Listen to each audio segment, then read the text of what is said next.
working. Certainly this committee, as an oversight function, we're going to make sure things are working. Mr. Cooper, based on your private sector experience, if you could give just a quick answer to the following actions as a very successful business person. Does it make sense to start a restructuring by firing folks who have just been promoted because of their outstanding performance? Yes or no? Well, thank you, Senator. Look, it's very hard for me to comment on things that have happened when I happen in the role. I'm just saying, would you fire in a business? Well, would you fire someone you just promoted because they were outstanding? Are you going to say, well, you know, we're going to fire you now, but, you know, congratulations? Is that, do you think that's good sense? Senator, I've been very clear in my written responses and in the conversations that we've had that, look, I think the process is one that requires transparency and communication, and we need to recognize and respect the humanity of the workforce. So you'd be troubled, but you're troubled by that. I'll tell you again that I believe the right way to do this is through communication and respecting the rights and roles of the employees.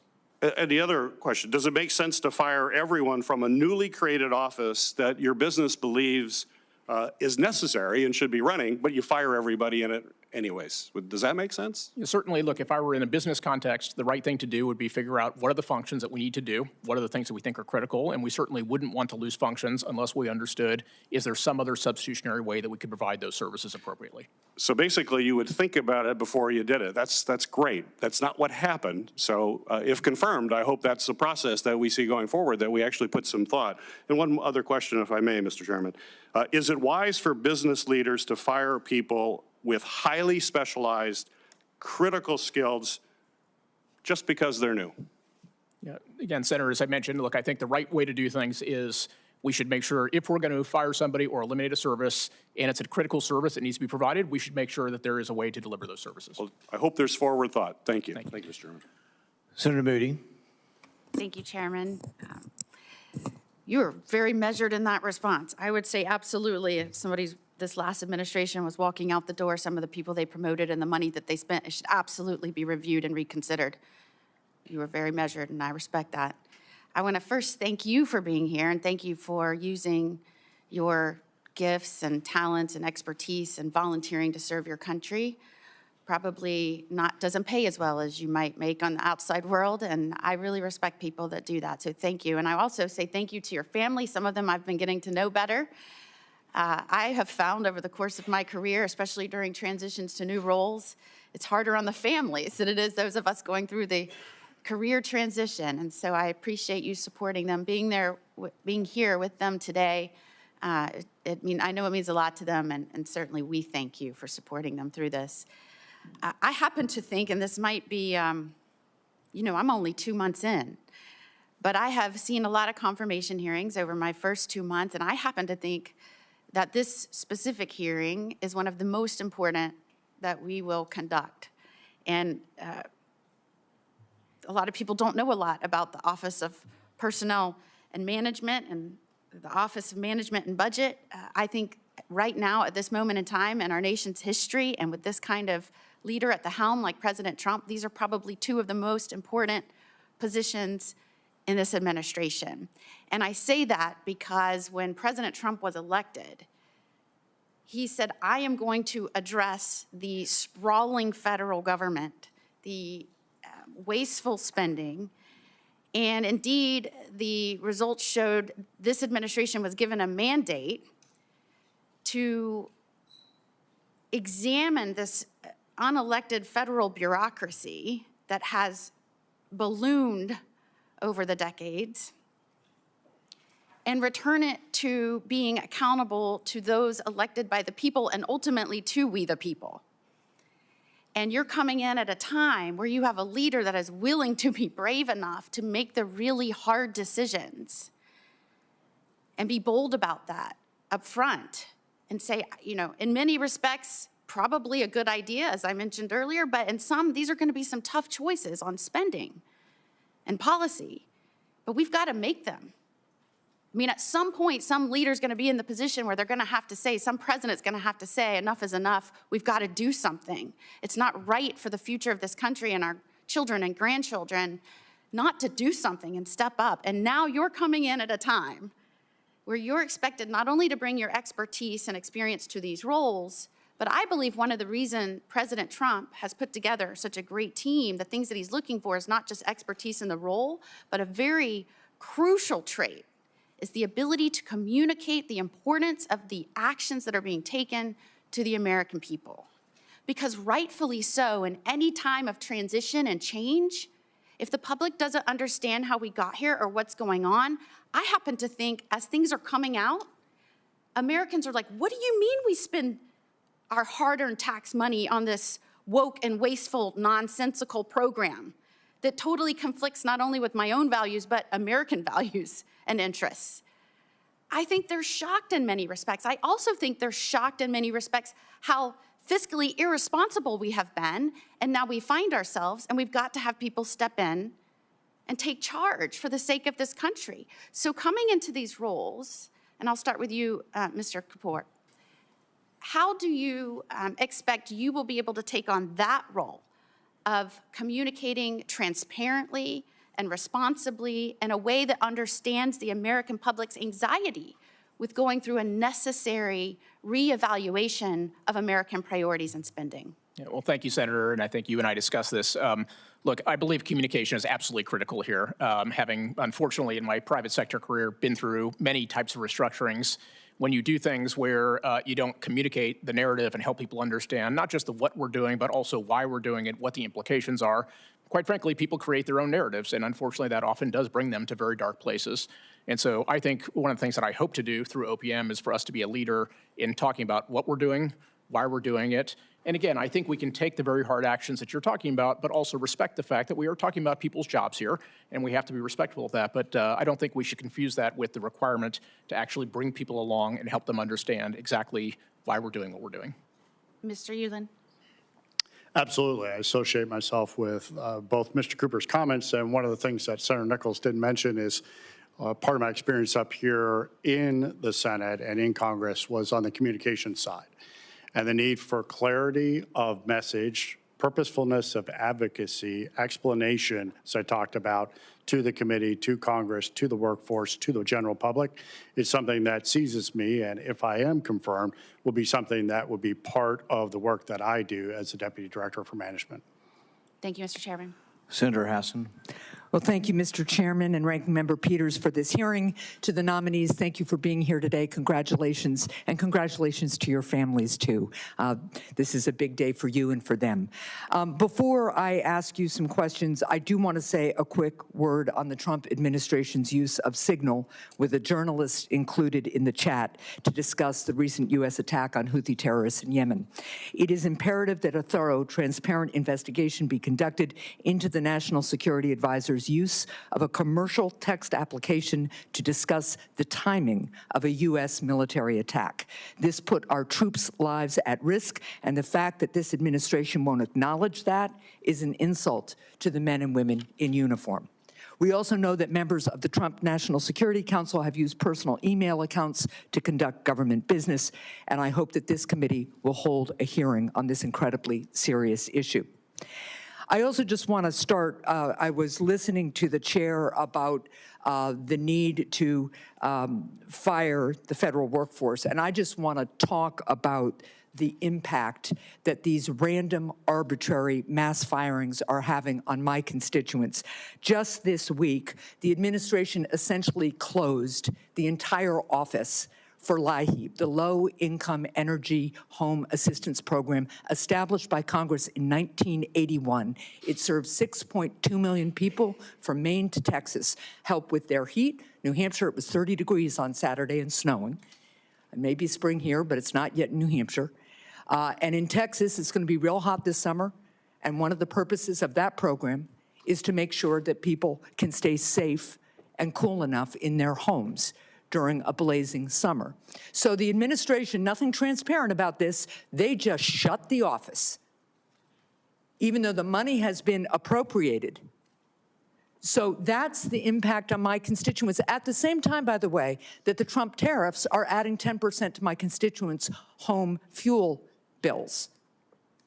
So this is real stuff. And when we talk about arbitrary firings, which is what this administration has done, we are talking about a level of harm to our constituents that is real and that does not meet the mission that was established by this Congress. So I would suggest that at OMB or at OPM, if you all want to gut a program, you better come back to Congress, because that's what the Constitution says you are supposed to do. Now, I also want to ask both of you a simple, straightforward question. It is something I am sadly having to ask of every nominee in this administration. If directed by the president to take action that would break the law, would you follow the law or follow the president's directives? Mr. Cooper? Thank you, Senator. I certainly do not expect the president to ask me to do anything to that effect, but I will 100% comply with all laws and with the Constitution. And Mr. Euland? The president's made crystal clear, Senator, that he will follow the Constitution and the law. He will not ever ask inferior officers to violate the law. Well, both of your, I'm very simple for me to answer the question that absolutely I'm going to be able to follow the Constitution and the law. Well, you know, Mr. Vogt sat here at this table, the person you're going to be reporting to, and told us that he knew better than the United States Supreme Court about the constitutionality of the impoundment law, which he is violating and the administration is violating. I am deeply disappointed that both of you seem to either not read the news or not observe basic facts, which is the President of the United States has been violating the law on a regular basis since he took office. Now, I also just want to explore with you, Mr. Cooper, the limits of the OPM director's authority. If someone in the administration, let's say Stephen Miller or Elon Musk, were to say to you, I need you to fire a veteran who works for the VA because they posted something online in their personal capacity that I don't like, would you fire that veteran? Thank you, Senator. My understanding of the OPM's restrictions are that we can provide guidance, but OPM does not have the authority to actually go in and to do firing. So if those were to happen, those would have to be conducted by the agencies themselves. Do you think it's ever appropriate to fire an employee, let's say, providing expert service at the VA because of their political views? I certainly think that we should make sure that we're evaluating people for the skills that are appropriate for what they're doing, and if they're those things are interfering with their ability to do their job, then that's worth discussing. But otherwise, we need to evaluate people based on the performance objectives of their role. And you do know what the First Amendment of the United States Constitution says? Yes, Senator. The government may not interfere with free speech. Now, I have one more question. In January, President Trump, this is to you, Mr. Cooper, illegally fired several inspectors general, including the Inspector General for OPM.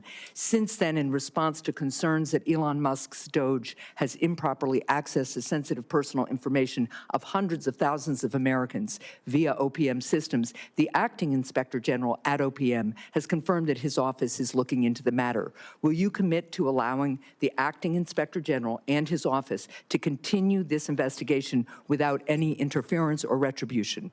Yes, Senator, as you and I have discussed, I think protecting data privacy is incredibly important, and we absolutely want a system where if people have concerns that there's an appropriate way to investigate that. So you will commit to allowing the OPM's Office of Inspector General to operate without political interference in all matters? We will commit to do everything that is required under law to make sure that data privacy is protected and that the laws and regulations are followed. That's not, Time has I'm expired. sad to say, the answer I was looking for. Thank you.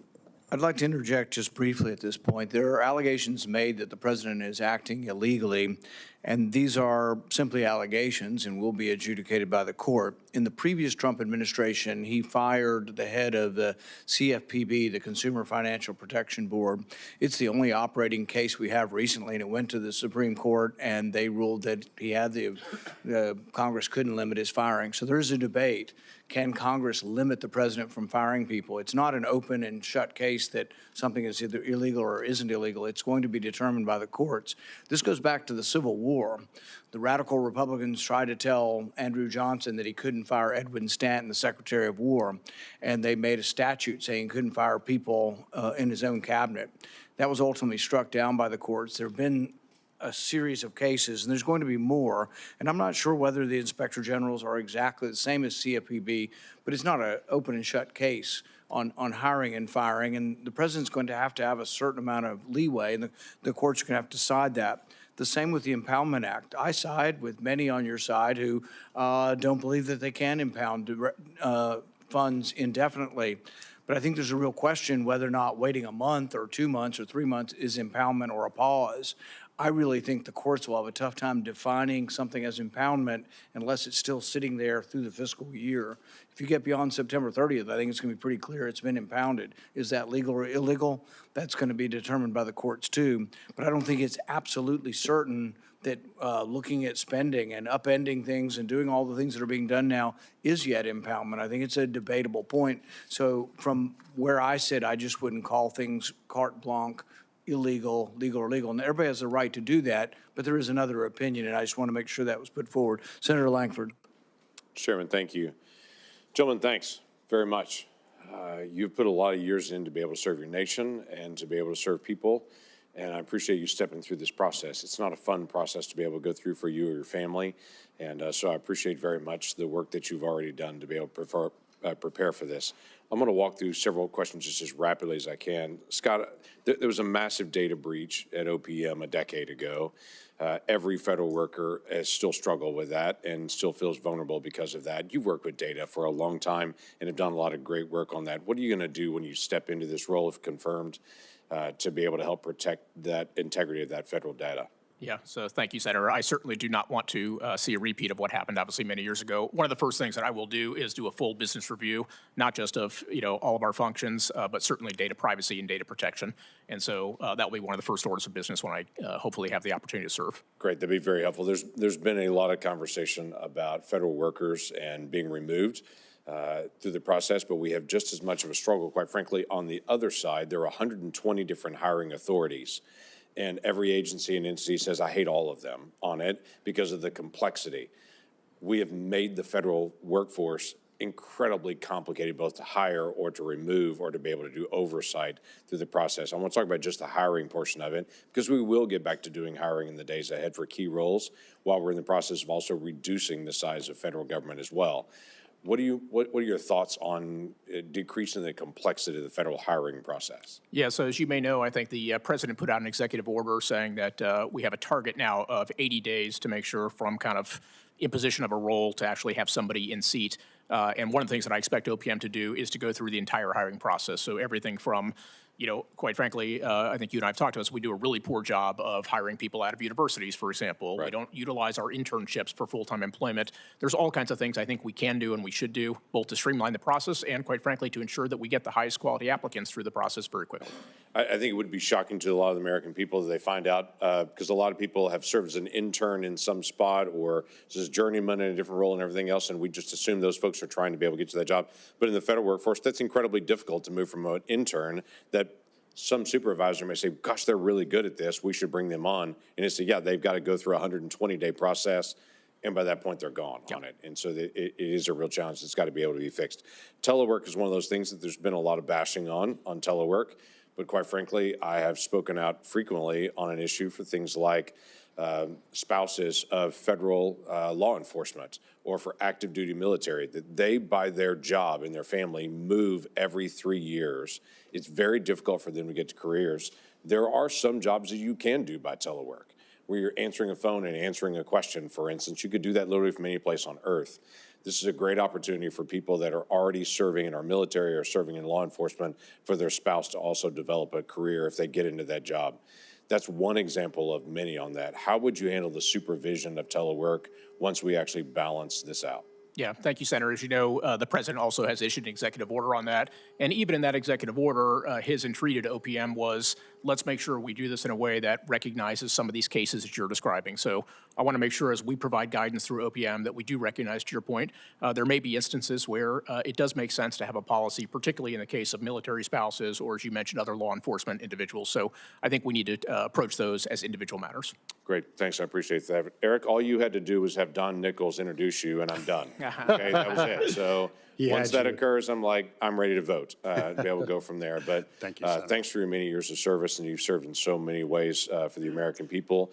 Many folks have not met you before, but they got a chance to be able to hear a great introduction of you and to be able to hear just how much you have done behind the scenes for so many people for so long. So thanks for that. Thanks for stepping into this role on it. You and I have talked about the federal program inventory. This was something that started years ago that we finally got passed in the first Trump administration. To their credit, the Biden OMB office continued the work behind the scenes for the federal program inventory. It's still unfinished, but we still cannot say everything the federal government does. We cannot ask, the American people cannot do a quick internet search to say, how many job training programs does the federal government do? We don't know on that. So the federal program inventory is incredibly important to be able to finish out. If we're going to fight duplication, we got to be able to see it. So what are your thoughts on finishing this out for the federal program inventory? Well, thanks for the question, Senator. And right, you can't manage what you can't measure. And right now, we just don't know.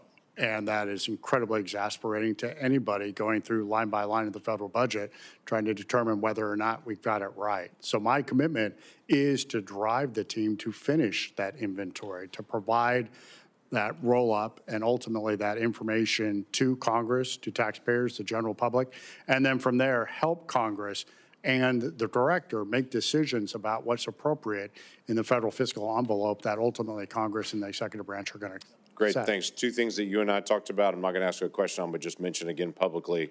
One is making sure that OMB is actually pushing on our contractors and subcontractors to actually use the E-Verify. That is something that is required by federal law, and my understanding is it's just not being done. So we want to make sure that federal tax dollars for federal projects are actually going to American citizens on it. And the other one is to have OIRA review for independent agencies. They are not a fourth branch of government. They do need to have some oversight in that process. Thank you. Thanks for bringing those both up. And very briefly, Mr. Chairman, yes, absolutely. We're committed to both of those. Obviously, the president has spoken very directly on these things. And at OMB, we are well underway. And if I have a chance to be confirmed, dive deep on implementing those thrusts, those steers. Are they ready to vote? Are they sitting there voting as well? Senator Kim. Thank you, Chairman. And Mr. Chair, I just wanted to also just flag that I also agree with my colleagues that the importance of this committee taking action to be able to shine a light on what happened in terms of this administration's use of unsecure, unclassified commercial channels, including Signal and Gmail. I think that this is something that's important, something that we should be investigating, something that we should have a hearing on in this committee. So I urge the chairman to work with us to be able to bring that to light. Mr. Cooper, I wanted to just start with you. I enjoyed our conversation. I appreciated the chance to be able to talk with you. And one thing that we talked about is the importance of the federal workforce being clear that it serves the American people, right? That we need to make sure that there is no question that the workforce is serving the American people. Is that correct? Yes, Senator. So I told you I was a civil servant. So I worked in the federal civil service. One thing that was made very clear to us is that those serving our country, working in this, having access to the information of our country, that we were barred from political activity, campaigning, other things like that through the Hatch Act. Do you recognize the importance of that separation? Yes, Senator. I guess I wanted to just ask you then, should Elon Musk be held to the same standard as the rest of those that serve our country? I don't know specifically with respect to the issues you're talking about with Elon, but in general, yes, I think anybody who serves the federal government should comply with all the rules and all the regulations that are appropriate to an employee of the government. Do you think someone with the level of access that Elon Musk has had, including participating in cabinet meetings, that he should be subject or at least held to the standards of the Hatch Act? Look, again, I don't know what the Hatch Act, I don't know where the limitations of the Hatch Act are or not, but I would say my understanding is he's employed as a special government employee, and I'm sure there's a set of rules and regulations that apply that, I would expect that he would comply with. Well, I would hope, the OPM was the one that sent me the guidance about the Hatch Act when I was in government, and so, I certainly ask that you engage on that, but just from a standpoint here, look, I went home and I did some town halls throughout New Jersey, and people were just asking, look, he's got government contracts. He's getting money, he's got business before our government, now having access to so much of the information within the government and also, campaigning actively around the country. That unsettles me. It to me, seems very clearly crossing the line of what a government employee or someone who is serving this country in whatever capacity, whatever title he has, the fact that he has this much access to our government, has so much influence within our government. I wanted to ask you, does it bother you? Look, again, I'm not trying to be argumentative here. I don't know what the restrictions are with respect to his work via the Hatch Act. What I can tell you as a general matter is anybody who is a federal employee, I strongly believe, and OPM will support this, that they should follow all the rules and all the regulations, including the Hatch Act. And if there are violations of that, then those should be dealt with appropriately. Well, look, I'd like to follow up with you on that if you're confirmed, but what I was trying to convey here is just a sense of, just get a sense of from you how this feels to you. You know, if you share the discomfort. I mean, my constituents in New Jersey, you know, they don't know the ins and outs either of the Hatch Act, but they can tell that this isn't right. And that's just something that I wanted to flag for you. Mr. Ulan, I wanted to just ask you what your thoughts were in terms of the dismantling of USAID and whether or not you thought that was lawful. You worked at the State Department, you've been engaged in foreign assistance. What do you think was, how do you think the administration handled that? And do you think it was lawful? I do think it's lawful, and the court has affirmed the decisions of the secretary in that regard. USAID has been effectively shuttered and certain key roles and responsibilities removed to the Department of State, with the secretary's insistence that appropriate health and life-saving programs will continue under the direction of the Department of State. Do you think that the administration has the same authorities that it would, to be able to, for instance, close and abolish the Department of Education? Senator, I would expect that the courts ultimately will have a voice on this, but there are a variety of statutes, not just creating the Department of Education, but also reduction in force, that clearly are going to be invoked as part of the process of reducing the footprint of the Department of Education and finding ways to return authority and responsibility of education programs to states. Chairman, I'll yield back. We're going to go to Senator Moreno next, and I may have to leave for a few minutes. He will take over the committee, and I will go to another committee and come back in just a few minutes. But Senator Moreno, you're recognized. Thank you, Mr. Chairman. Scott, you've invested, give me a sense of how many companies Andreessen Horowitz has invested in since the time you were there starting the firm. A sense of scale, like how many, off the top of your head? It's been thousands. Thousands. Yes, sir. Has any company you've ever invested in where you actually put your private capital and your partner's capital in ever been run the way the United States government is run in terms of excessive cost, inefficiency, bureaucracy, and ineptitude? Well, thank you, Senator. We certainly have had CEOs who sometimes have different skill sets in some of these areas, but certainly as an investor, one of the things we focus on as board members is ultimately, return on investment. And what that means in the private sector is, do we have somebody who understands what they're spending, why they're spending, what they're getting out of that? And we've certainly had times where those CEOs have had to make changes, unfortunately, in employment and otherwise, in order to affect those outcomes. Do you think $2 trillion a year in deficits, paying $1 trillion a year in interest is a sustainable path? No, Senator, and obviously, as you and I have talked, and as I reiterated my opening statement today, I believe we are on an unsustainable fiscal path, and I think we need to help the American people understand that, just as they do with their own checkbooks, that the federal government needs to be held to the same standards. And who's going to pay the price? Like, if you say unsustainable path, like, who pays the price? Is it people of our generation, 30-year-olds like you and I? Who pays the price for this ineptitude? No, sir. Ultimately, look, what we are doing is effectively creating an unsurmountable debt for, our children, our grandchildren, and future generations. And it's just fundamentally unfair, and it's something that I do believe we need to address. So the status quo is just no longer acceptable. Is that fair? Yes, Senator. And then going back to the Office of Personnel Management, you, again, thousands of companies. I ran and owned several companies myself prior to being here. How many companies have you ever seen, like in your entire career, where 69% of the employees are rated above average? Give me a sense of how many? Yeah, I've never seen a company that's been successful that has that level of rating. Meaning if it were accurate. In other words, that's correct. Yes. What would you do if you found the CEO that could have created a team of people where almost 70% of the people are at the top rating? Yeah, so either this is the most incredible set of workforce we've ever seen, or as you're suggesting, it just really defies logic at the end of the day. And look, this is important not only to ensure that we have accountability, but it's also important from a compensation and incentives perspective, right? We want people who are doing well, quite frankly, to be recognized. I think we should recognize federal employees who are fantastic, and let's pay them appropriately. Let's give them promotions. But we have to have a system that doesn't peanut butter out effectively incentives. That is too big to fail. And now more than ever, we need an ambassador advocating for American producers, American companies, American manufacturers, and expanding our market access. And notably, the United States is facing unprecedented drug war. Last year, nearly 100,000 Americans died due to fentanyl poisoning. So where is this fentanyl coming from?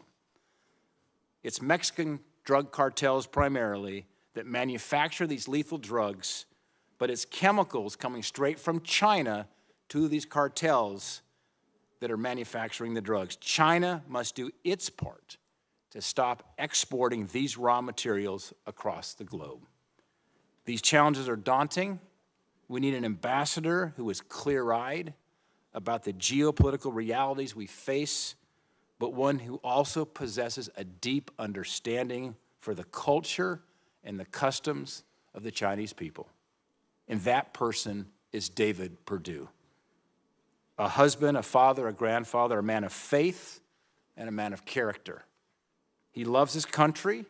He will put America first at home and abroad. David and Bonnie, thank you for getting back in the arena, and thank you for being willing to serve our great country. Thanks so much, Senator Daines.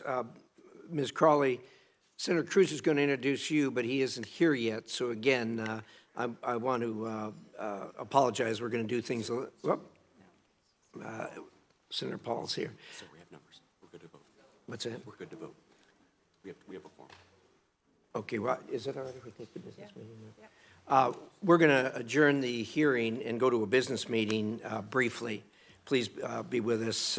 We have one holdover from the last business meeting we had, and that is Mr. Reed Rubenstein. So I'll call the business meeting to order. Is there a motion to report Mr. Rubenstein to the floor with record? Moved. It's been moved. Is there a second? Been moved and seconded. Is there debate?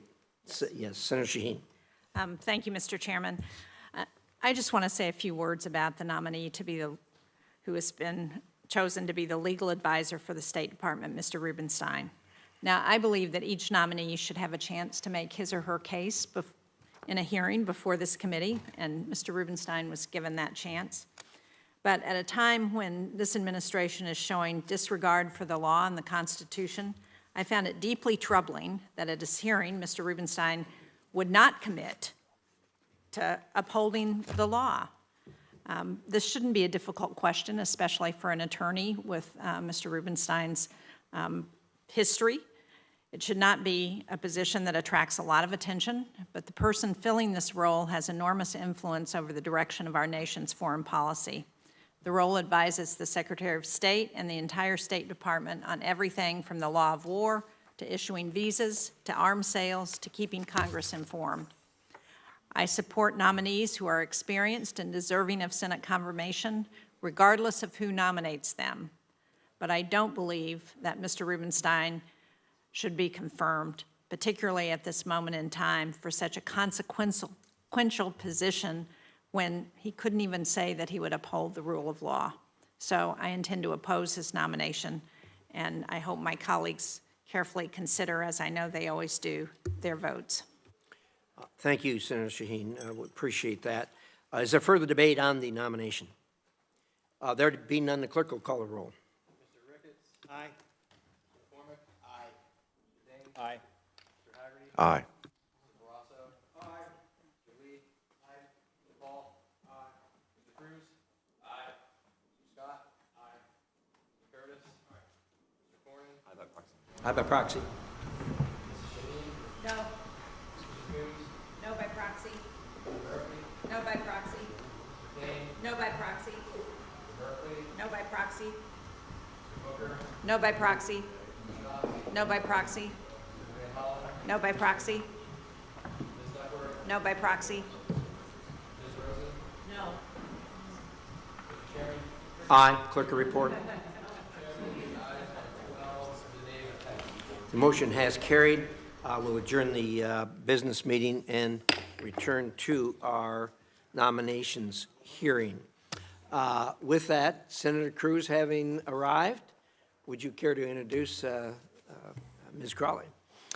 Thank you, Mr. Chairman, Ranking Member Shaheen, members of the committee. It is with great pleasure that I get to introduce a leader, a patriot, and my longtime friend, Monica Crowley. I've had the pleasure for knowing Monica for decades now.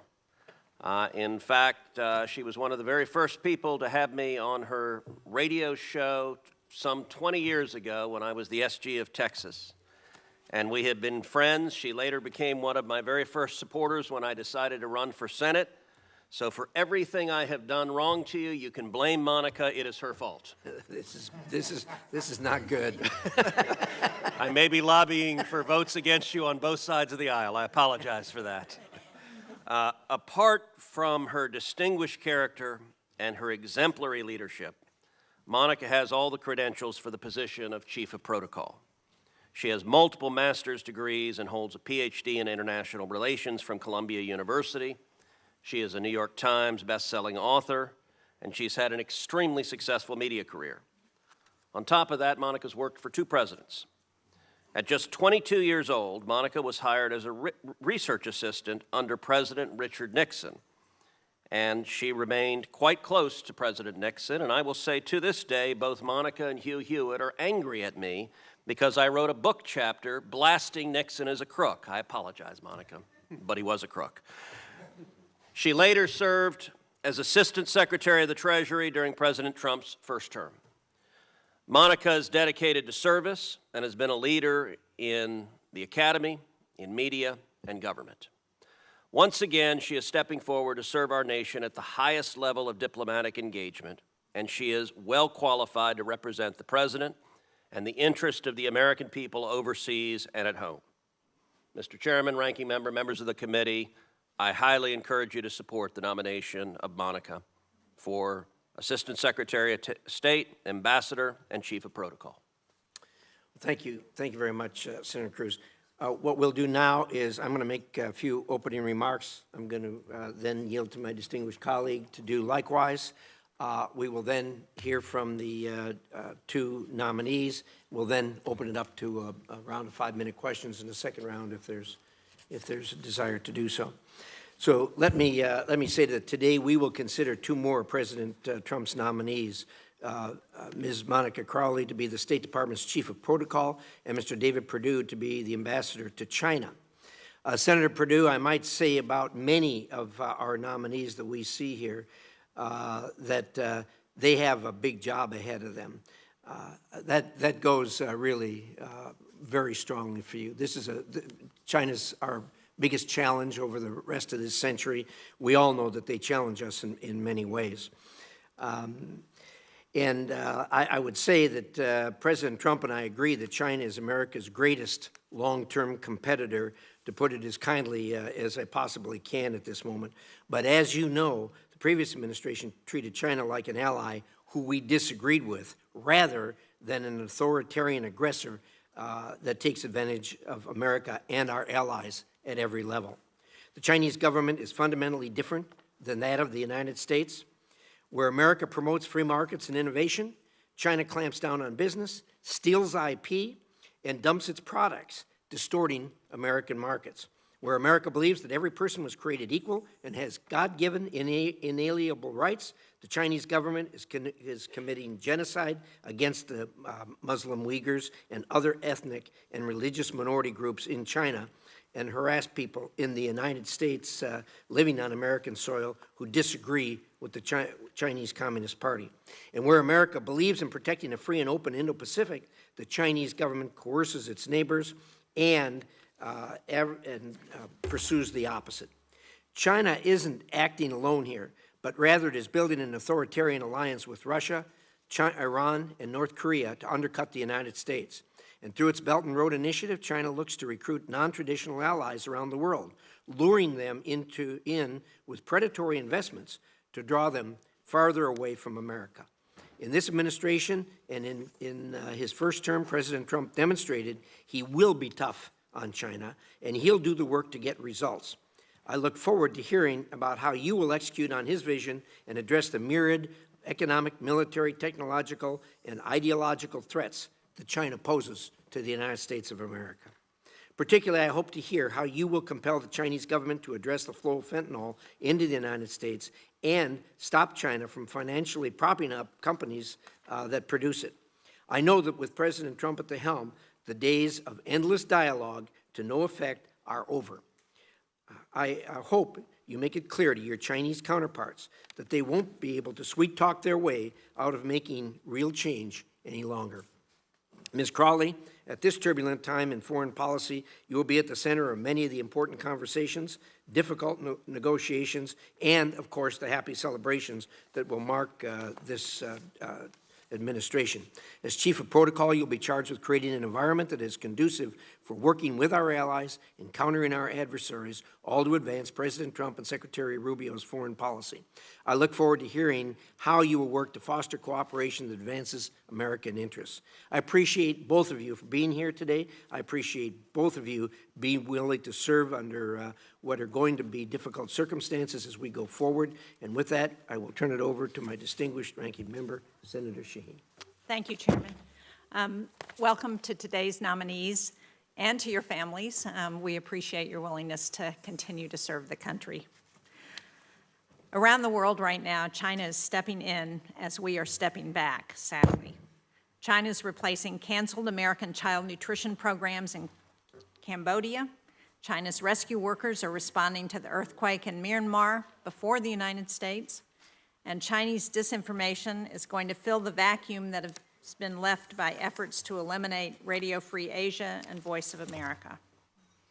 And at the same time, the threats of tariffs and trade wars are undermining trust in the United States as a reliable partner to China's advantage.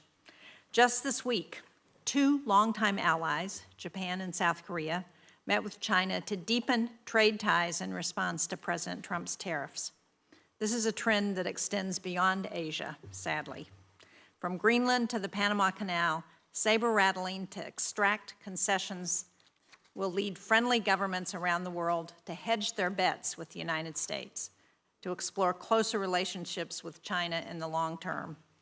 Take the Republic of Georgia, for example, which canceled a port contract with Western firms.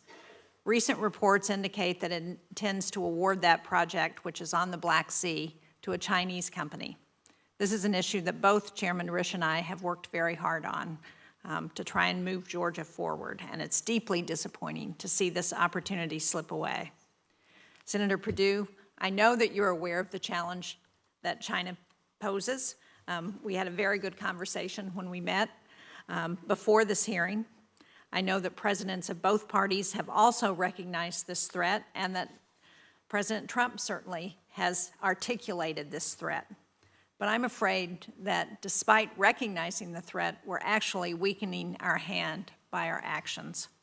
Congress' failure to extend the Global Engagement Center last year was a serious setback for our ability to counter disinformation. Meanwhile, China is spending billions of dollars on propaganda. We need more tools like the Global Engagement Center, not fewer. Beijing sells itself as a reliable, anti-colonial answer to America, but of course we know that's not true. The Chinese Communist Party ruthlessly targets diaspora communities and human rights groups. They leverage corrupt investments to influence decision makers from Africa and Latin America across Asia. And they've tried to buy off politicians in Australia and New Zealand to undermine democratic elections. And Beijing is not afraid to use hard power. China's Coast Guard harasses Philippine forces. Beijing is stepping up military exercises over the Taiwan Strait, including just this past week. And in Ukraine, China and North Korea have been actively supporting Putin's war machine. In light of President Trump's tariffs, Mr. Chairman, I would like to enter into the record a Foreign Affairs article by Stephen Brooks, who's a professor at Dartmouth College in New Hampshire. It's titled, "The Real China Trump Card, The Hawks Case Against Decoupling." That will be entered in the record. Thank you. It says that, and I quote, "A peacetime decoupling would cost Washington one of the strongest tools it has to deter Chinese aggression." Senator Perdue, you certainly have your work cut out for you. I look forward to hearing your plans for what you hope to achieve if confirmed to lead the U.S. mission in the People's Republic of China. The dismantling of U.S. foreign assistance, ending support for independent media, and the erosion of alliances means you'll go into this position with fewer tools to counter the PRC. So I'd like to understand how you plan to manage one of the greatest adversaries of our time in this context.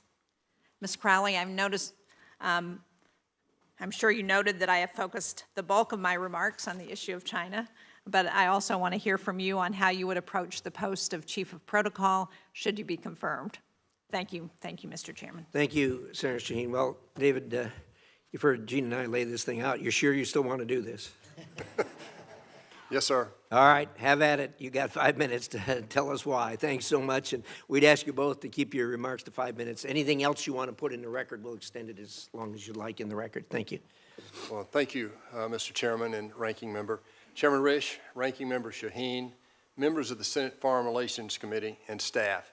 Good morning, and thank you for this opportunity to meet with you today. Senator Daines, thank you as well for that generous introduction. It's my high honor to have been nominated by President Trump to become our country's 14th ambassador to the People's Republic of China. As a former member of this committee, though, I have to tell you, it feels very strange sitting over here, Mr. Chairman, instead of sitting over there. Supporting me here today is my wife, Bonnie, whom I met in first grade. That's a true story. Our sons, David, Blake, their wives, Danielle and Charlotte, our grandsons, Hudson, David, and Jack, are all watching from home. They have other responsibilities today. Unexpectedly, also joining me today is my other family. My past alumni of my Senate staff are here. I think they're here, Mr. Chairman and Ranking Member, to make sure I don't embarrass them. So I welcome them as well. As a Fortune 500 CEO, as a U.S. Senator, and as an expat living in Europe and Asia, I developed a global perspective on the relationship between our two countries. As chair of the SFRC State Department Oversight Subcommittee and the SASC Sea Power Subcommittee, I've witnessed firsthand the complexities of our relationship with China, which is the most consequential diplomatic challenge of the 21st century. Since establishing formal relations with the PRC in 1979, the United States has opened its markets to China and has supported its economic rise. More than 2 million Chinese students have been educated in American universities. With U.S. support, China has taken full advantage of Most Favored Nation, WTO membership, and developing nation status, but has often failed to live up to commensurate responsibilities. China has also expanded its authoritarian influence in international organizations like the United Nations, NATO, the World Bank, not NATO, WHO, and the World Bank, sorry. Marxist nationalism is reshaping China, and their global ambitions threaten the current world order. Since 2000, China has doubled its nuclear arsenal, grown its military at a pace unseen since World War II. They've militarized the South China Sea and violated their agreement in Hong Kong. Their social credit score system and extensive policing capability are designed to enforce domestic state control. Their Belt Road Initiative and their Made in China 2025 statements demonstrate their global ambitions. They speak of a global, quote, community of common destiny for all mankind. Put simply, they want a world order more in line with their authoritarian principles. Complicating the current situation, unfettered globalization with minimal national security constraints has led to the situation today where many of America's key strategic supply chains are in the hands of our adversaries. President Trump's America First strategy is not isolationist, just the reverse. America will be a stronger ally and partner by rebuilding our strategic supply chains at home and with our friends. It is not inconsistent that while we are negotiating for fair trade, we're also seeking to strengthen our ties with our allies. Our relationship with members of the Quad, AUKUS, ASEAN, and NATO will continue to be extremely important. The Chinese respect strength, and President Trump's strategy is focused on making America safer, stronger, and more prosperous. That means that reciprocity in the U.S. security should be considered in all dealings with China and the United States. Our approach to China should be nuanced, nonpartisan, and strategic. Our two countries will naturally have areas of disagreement, and we should actively engage on these. We should seek areas where our interests align to develop better and safer working relationships. As ambassador, I will support our strategy to lead with diplomacy, to ensure our own national and economic security remains uncompromised. I will remain committed to promoting democratic ideals in an open, free, and fair international system. As ambassador, I will support the United States One China policy, guided by the Taiwan Relations Act, the 3 joint communiques, and the 6 assurances.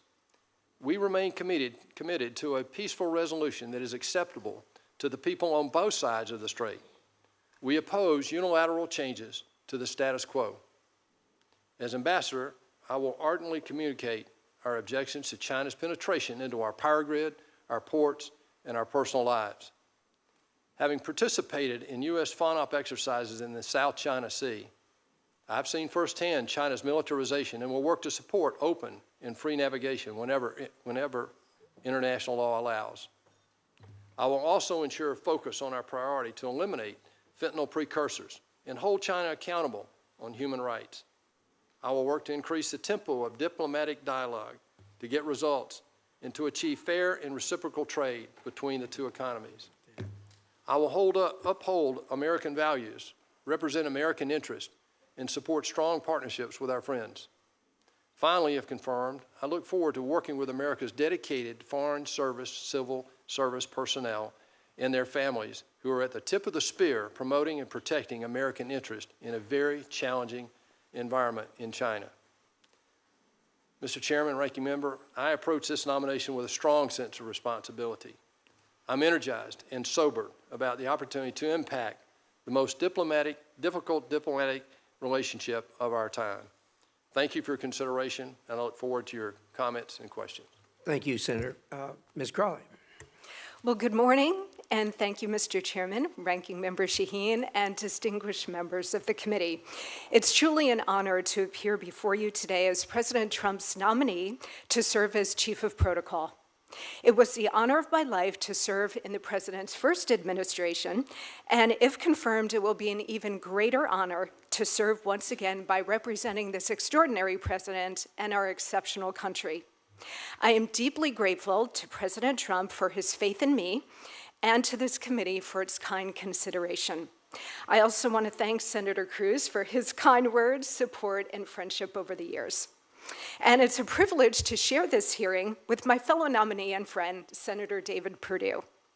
I would not be here today without the unconditional love and encouragement of my mother, Patricia, my sister, Jocelyn, the rest of my wonderful family, and my dearest friends, some of whom are with me here. I love you, and I'm forever grateful to you. Above all, I thank God for truly blessing me as he has. I appear before you today as a proud patriot who loves America with her whole heart. I was born at Fort Huachuca, Arizona, where my father proudly served in the United States Army. My mother, who is an awe-inspiring person, was a devoted elementary school teacher and later built a career in hospital administration while raising my sister and me as a solo parent. She's truly my heroine. My beloved maternal grandparents went from experiencing near poverty during the Great Depression to building successful small businesses and sending the first generation in their family, my mother and aunt, to college.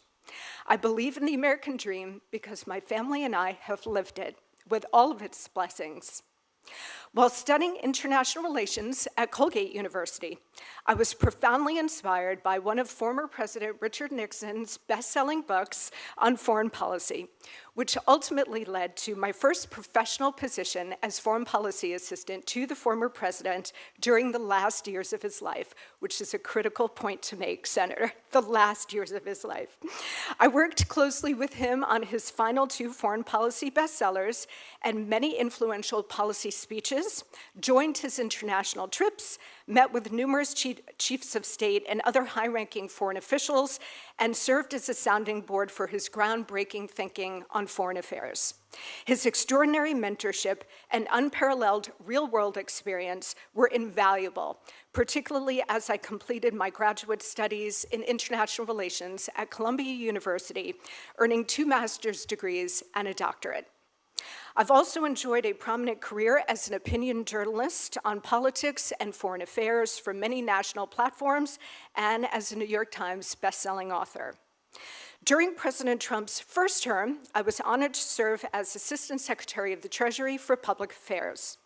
During my tenure, I and the team I led conceived, developed, and executed communication strategies for the Secretary, the Department, and the Trump administration more broadly, including for complex policies such as the Tax Cuts and Jobs Act, international economic sanctions, and the unprecedented economic response to the COVID pandemic. For exceptional service to the nation, I received the Alexander Hamilton Award, the highest honor bestowed by the department. I am now humbled to be nominated to serve as Chief of Protocol, an office with 7 distinct divisions which carry out various elements of protocol-related programs: visits, the historic Blair House, ceremonials, diplomatic affairs, diplomatic partnerships, management, and major events. Each division is responsible for planning, supporting, and executing various aspects of diplomatic engagement for the President, Vice President, and Secretary of State, as well as other high-ranking officials. It's a critically important role to enriching our diplomatic partnerships and advancing our interests around the world, and if confirmed, I will treat it with the committed dedication it deserves. The Office of Protocol can, should, and will showcase the very best of American leadership, strength, dynamism, and diplomacy. As chief, I will bring my considerable understanding of and experience in foreign affairs to the position and will, first, ensure that the office is managed with the utmost professionalism. 2, serve the interests of the American people by helping to set the stage for robust, successful diplomacy. 3, infuse our major events with a patriotic vibrancy reflecting President Trump's golden age of America. And 4th, ensure that the talented and dedicated team of political appointees and career civil servants work together in harmony to accomplish this mission with excellence in every detail. Throughout my career as a leader, I've believed in embracing a clear vision, hiring and empowering the best, listening to wise counsel, enforcing accountability, and moving forward toward positive goals. If confirmed, I will follow those principles to help President Trump set a new gold standard for effective diplomacy. I pledge to be a faithful partner to this committee and to work with you to protect and advance our diplomatic partnerships and promote American values in service of a stronger, more secure, and prosperous nation. Thank you so much for your time, and I look forward to your questions. Well, thank you, Ms. Crowley. We'll now do a round of 5-minute questions, and as I said, more if people want to go back. Senator Perdue, let me ask your thoughts on the no limits partnership between Russia and China. There's been a lot made of this, and of course it's concerning, and it needs to be watched. I've kind of thought of this when I watched them make that announcement. It kind of falls under the adage the old adage of there's no honor among thieves. You know, these two are not natural allies by any stretch of the imagination. And what we know about both of them is they'll throw anybody under the bus for their own good. What do you make of this, and how do you see this going forward? Well, thank you, Mr. Chairman. First of all, I think this is primarily about trade between those two and also about the geopolitical position of China right now. About 1/3 of Russia's total revenue comes from China. China imports 73% of its oil. Iran, you haven't mentioned Iran, but I'll throw this in the mix too because it's a similar conversation. 90% of Iran's oil goes to China. Now that money goes through Russia. We now know how they use that money. A lot of that money goes through Iran. We know how they're using that money. They're the largest perpetrator of terrorism in the world. About 80% of the dual-use equipment right now and technology in Russia comes from China. The oil that's being researched and drilled in the Arctic right now between these two is very troubling, and that's why China wants to become an Arctic power. What China and Russia are doing right now is untenable relative to China's involvement in supporting the war in Ukraine, supporting Iran and its support of terrorism around the world. As ambassador, if I'm confirmed, my role over there will be to execute U.S. policy in order to make sure the Chinese understand what our commitments are and what we are going to stand for. Well, I appreciate that. Certainly a challenge, there's no question about Yes, sir. that. I want to ask you about a specific item that's maybe drilling a little deeper than what we usually do here, and that is during the last administration, U.S. officials participated in events organized by the United Front Work Department. That, of course, is the Chinese Communist Party's key coordinating body, and they carry out influence operations around inside and outside of China. And the U.S. participated in some of those events. What's your view on continued participation in Chinese Communist Party events? Mr. Chairman, this is a long answer, and I apologize. I would Give us the executive summary. I would never filibuster you, sir. But I will say this. There was a book written in 1998 by two colonels in China. They studied the war in Iraq in '91, and they came up with a strategy that basically today is being executed by President Xi Jinping. If you look at that strategy, one of the things that is a major tenet in their strategy is to communicate their propaganda through all the barriers into countries they want to influence. They're being successful with that today. To the ranking member's point earlier, this is something that I believe that President Trump realizes. One of the things I'm going to do, if confirmed as ambassador, will be to stand up and try to inform people in the United States about the danger of it. It's very subliminal, Mr. Chairman, and they are masters at it. They do not attack you frontally. This goes back to Sun Tzu and Confucius. Their strategy they will never tell you what they're going to do unless they've decided that you don't have the wherewithal and the will to resist them. We have got to get China out of our power grid, our ports, and our personal lives, Mr. Chairman. And the way they're in there is through propaganda in a major way. Thank you. I appreciate that. The universities are a real problem there too, as far as they're getting into them. And I agree with you that they do this in a very opaque fashion where people don't even know what's happening. So I appreciate that. Ms. Crowley, the job you have is an important job. Obviously, by the very fact that you take that job with the rank of ambassador. We all know that you don't see much of the protocol people unless something goes upside down, and then it's a problem. I'm assuming that you will have people around you that are detailed people, because that's going to be critically important. Senator Shaheen and I were, when we first got here, we remember the state, I think it was the first state dinner that President Obama did, and we had a couple people get in there that weren't on the list. And, it was a wreck to end all wrecks. As a result of that, we had to stand in line an hour every time we went up there. But tell me, you mentioned there were 7 divisions. You don't have to go into all of them. Tell me generally how that's broken down and how. Yes, well, thank you very much for the question, Mr. Chairman. There are 7 divisions that work together in harmony on protocol-related programs. So visits overseas, visits of foreign dignitaries to the United States, making sure that they have everything they need to facilitate a conducive environment for the most successful diplomacy on both sides. But we are really here in the Office of Chief of Protocol. If I'm confirmed, I will ensure this, that we are here to serve the President, support the President, his vision, and his agenda.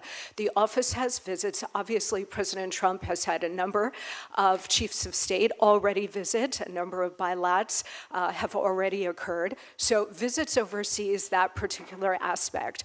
The historic Blair House welcomes visiting dignitaries and provides a 5-star hotel experience for them at the invitation of the President of the United States. And Blair House is a wonderful asset for any administration to have to welcome guests to the United States. Ceremonials, overseas ceremonial duties for the President, the Vice President, and the Secretary of State. Diplomatic affairs overseas, relations with the diplomatic corps, and if confirmed, I look forward to enriching that relationship, because the Chief of Protocol is the most critical liaison between the administration and the diplomatic corps. Diplomatic affairs oversees those relationships and handles any issues that may come up with the diplomatic corps. Diplomatic partnerships is all about making sure that the diplomatic corps has the access and information they need to do their jobs well.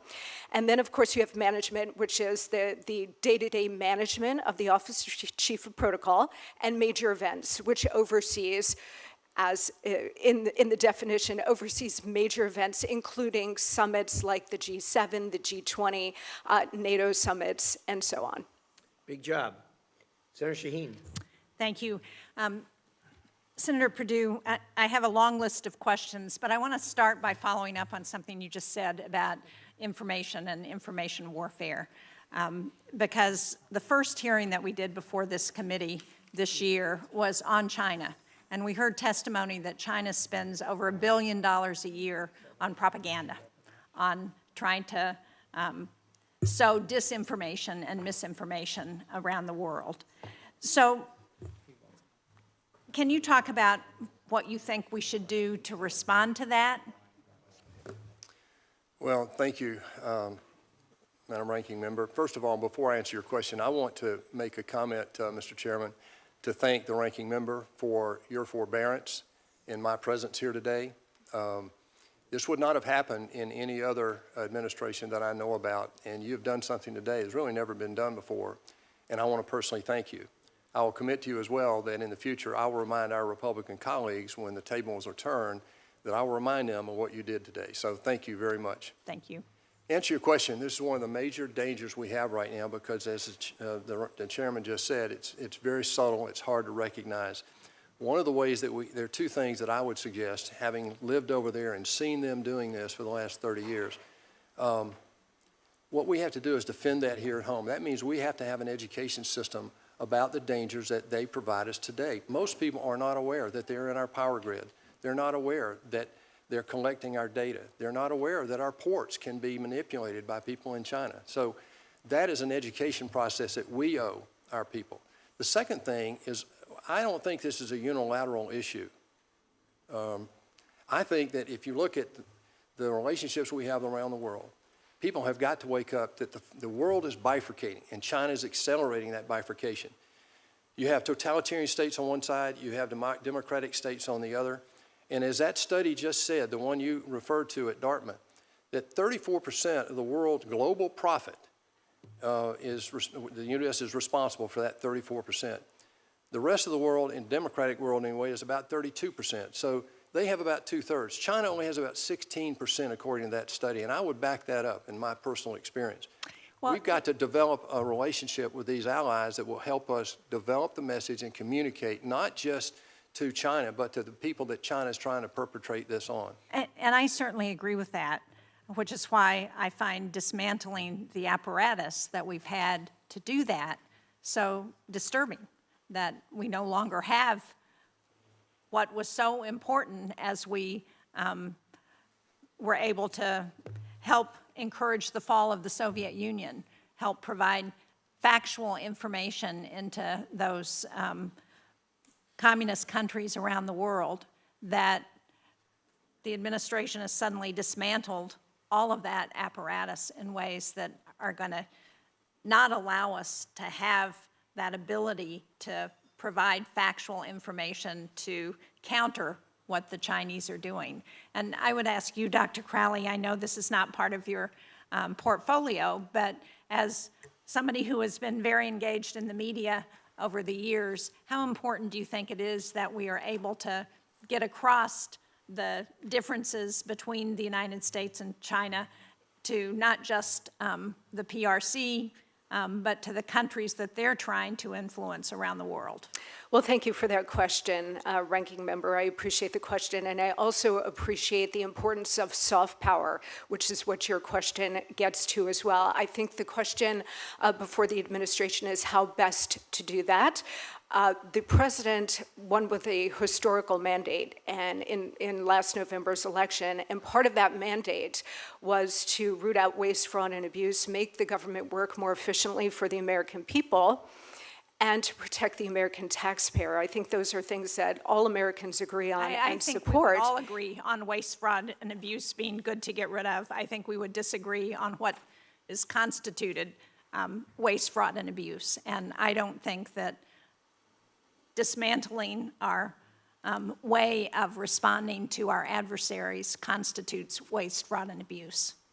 I think that the president is very interested in exercising the soft power, to your point, ranking member, and I think he's interested in making sure that American resources are directed in the most effective way to accomplish that. I hope so. I'm not convinced yet. Thank you, Mr. Chairman. All right, well, I'm up next. So, first of all, I want to thank both of you for your past service to our great nation and for your family's service and your continuing desire to serve our great nation. So thank you both, and thank you to the families. Senator Perdue's talked about, if you're confirmed, this is an immense challenge for you as well as for the United States with regard to what we do about Communist China, who is not only an adversary, but really our largest existential threat outside this country. Your tenure will take you past 2027 when Xi Jinping has told his military to be capable of taking Taiwan by force. This contingency becomes more real every day. In fact, just this week, the PLA conducted live fire exercises around Taiwan, simulating a blockade around that island. Both to prevent war and to win this competition with Beijing, our policy toward Communist China must be rooted in three simple things: strength, deterrence, and reciprocity. And it's that latter that I want to talk about right now, reciprocity. This is where I think you can have a huge impact as ambassador in communicating to Beijing what our desires are. I'm going to start with just some simple, really, yes or no questions. So, Senator Perdue, is it fair that American diplomats and officials face a litany of restrictions in Communist China, including the ability to travel freely, which Chinese officials don't face here? Is that fair? Absolutely not, Senator. Is it fair that Chinese social media apps like WeChat can operate in the U.S., but American apps like Instagram and YouTube are banned in China? Is that fair? Absolutely not, Senator. Is it fair that American movies must get approved by Chinese Communist Party censors to be released in China, but Chinese movies don't face that same restriction here? Is that fair? It's not fair, and it's not reciprocal. Is it fair that despite being the world's second largest economy, Communist China benefits from being considered a developing nation in certain international organizations? Will you give me a little liberty here to add? I'll let you have a little bit more on this one. Just one sentence here. Yeah. It's not just its most favored nation. They really didn't qualify to be a member of that in the beginning. It's the WTO. They need to live up to the responsibilities of that. And it's the developing nation status. I mean, this is the second largest economy in the world, as you said, our #1 competitor. And no, I don't think that's fair. Is it fair that U.S. businesses have to compete with Chinese-owned enterprises that receive massive subsidies from the Chinese government? Is that fair? No, it's not. Is it fair that Communist China still forces technology transfers and steals intellectual property from U.S. companies? Of course not. Yeah. So I could go on and on and on, and I could talk about, and you've already mentioned about how Communist China has hacked us in our telephone systems, our ports, our energy infrastructure, all these things where Communist China is taking advantage of us, and this double standard must stop. If confirmed, what will you take to ensure reciprocity with Communist China? Senator, thank you for that. That's a very thoughtful series of questions. First of all, there are several things we need to do in this country. #1, to stand up to China, not just in reciprocity. First of all, we've got to get our financial house in order. I can talk more about that, but I'll be out of your time. The second thing is we've got to rebuild our strategic supply chains, rare earth elements, steel, shipbuilding, pharmaceuticals, chips, quantum computing. All of these, we've acquiesced through this globalization in the last 2 decades to basically China and people who would do us harm. The reciprocal nature that we want with China, I think President Trump is all over that. The starting conversation with trade, there are going to be many others. The treatment of how we treat their foreign service personnel in the United States versus how they treat ours in China is a big one. We've also got to make sure that the allies understand what this is all about. It's not just about trade. It's one of the tools in the toolbox. We need partners in this bifurcation that I'm describing to the ranking member earlier. That's where I would start. As ambassador, if I'm confirmed, I will promote U.S. values, U.S. interest, and the strategy that President Trump is drawing up right now to bring our allies together to make a united front against the PRC. Great. Well, thank you very much, Senator Perdue. And I would, again, just stress that reciprocity is going to be key to the relationship. And you mentioned earlier how China respects strength. If we don't force them to treat us the same way that they're treating our people in their country or the way they treat us on the international stage, they won't respect us because that is not strength. Strength is saying to Communist China, you will treat us the same way as we are treating you, or we're going to change the rules of the game. Thank you. With that, Senator Rosen. Well, thank you, Senator Ricketts, and I want to thank Chairman Risch and Ranking Member Shaheen for holding this hearing. Of course, thank you, Senator Perdue, for willingness to continue to serve, and thank you, Dr. Crowley, for being here as well. And I want to build a little bit on Senator Ricketts' comments about technology, critical, emerging technology. And Senator Perdue, you know there's no doubt that the PRC is engaged in unfair trade practices to boost its own economy, to boost its standing internationally. In large part because of these harmful economic activities, the PRC risks supplanting the U.S. in a number of critical spheres, including AI, biotechnology, quantum computing, something we were all reminded of in January with the rollout of DeepSeek, which was a major wake-up call for the American tech sector. So, Senator Perdue, I've confirmed, how will you make sure that the U.S. maintains its qualitative edge across the spectrum of critical and emerging technologies, including AI, which is so important? Well, thank you, Senator Rosen, and thank you for participating in this hearing.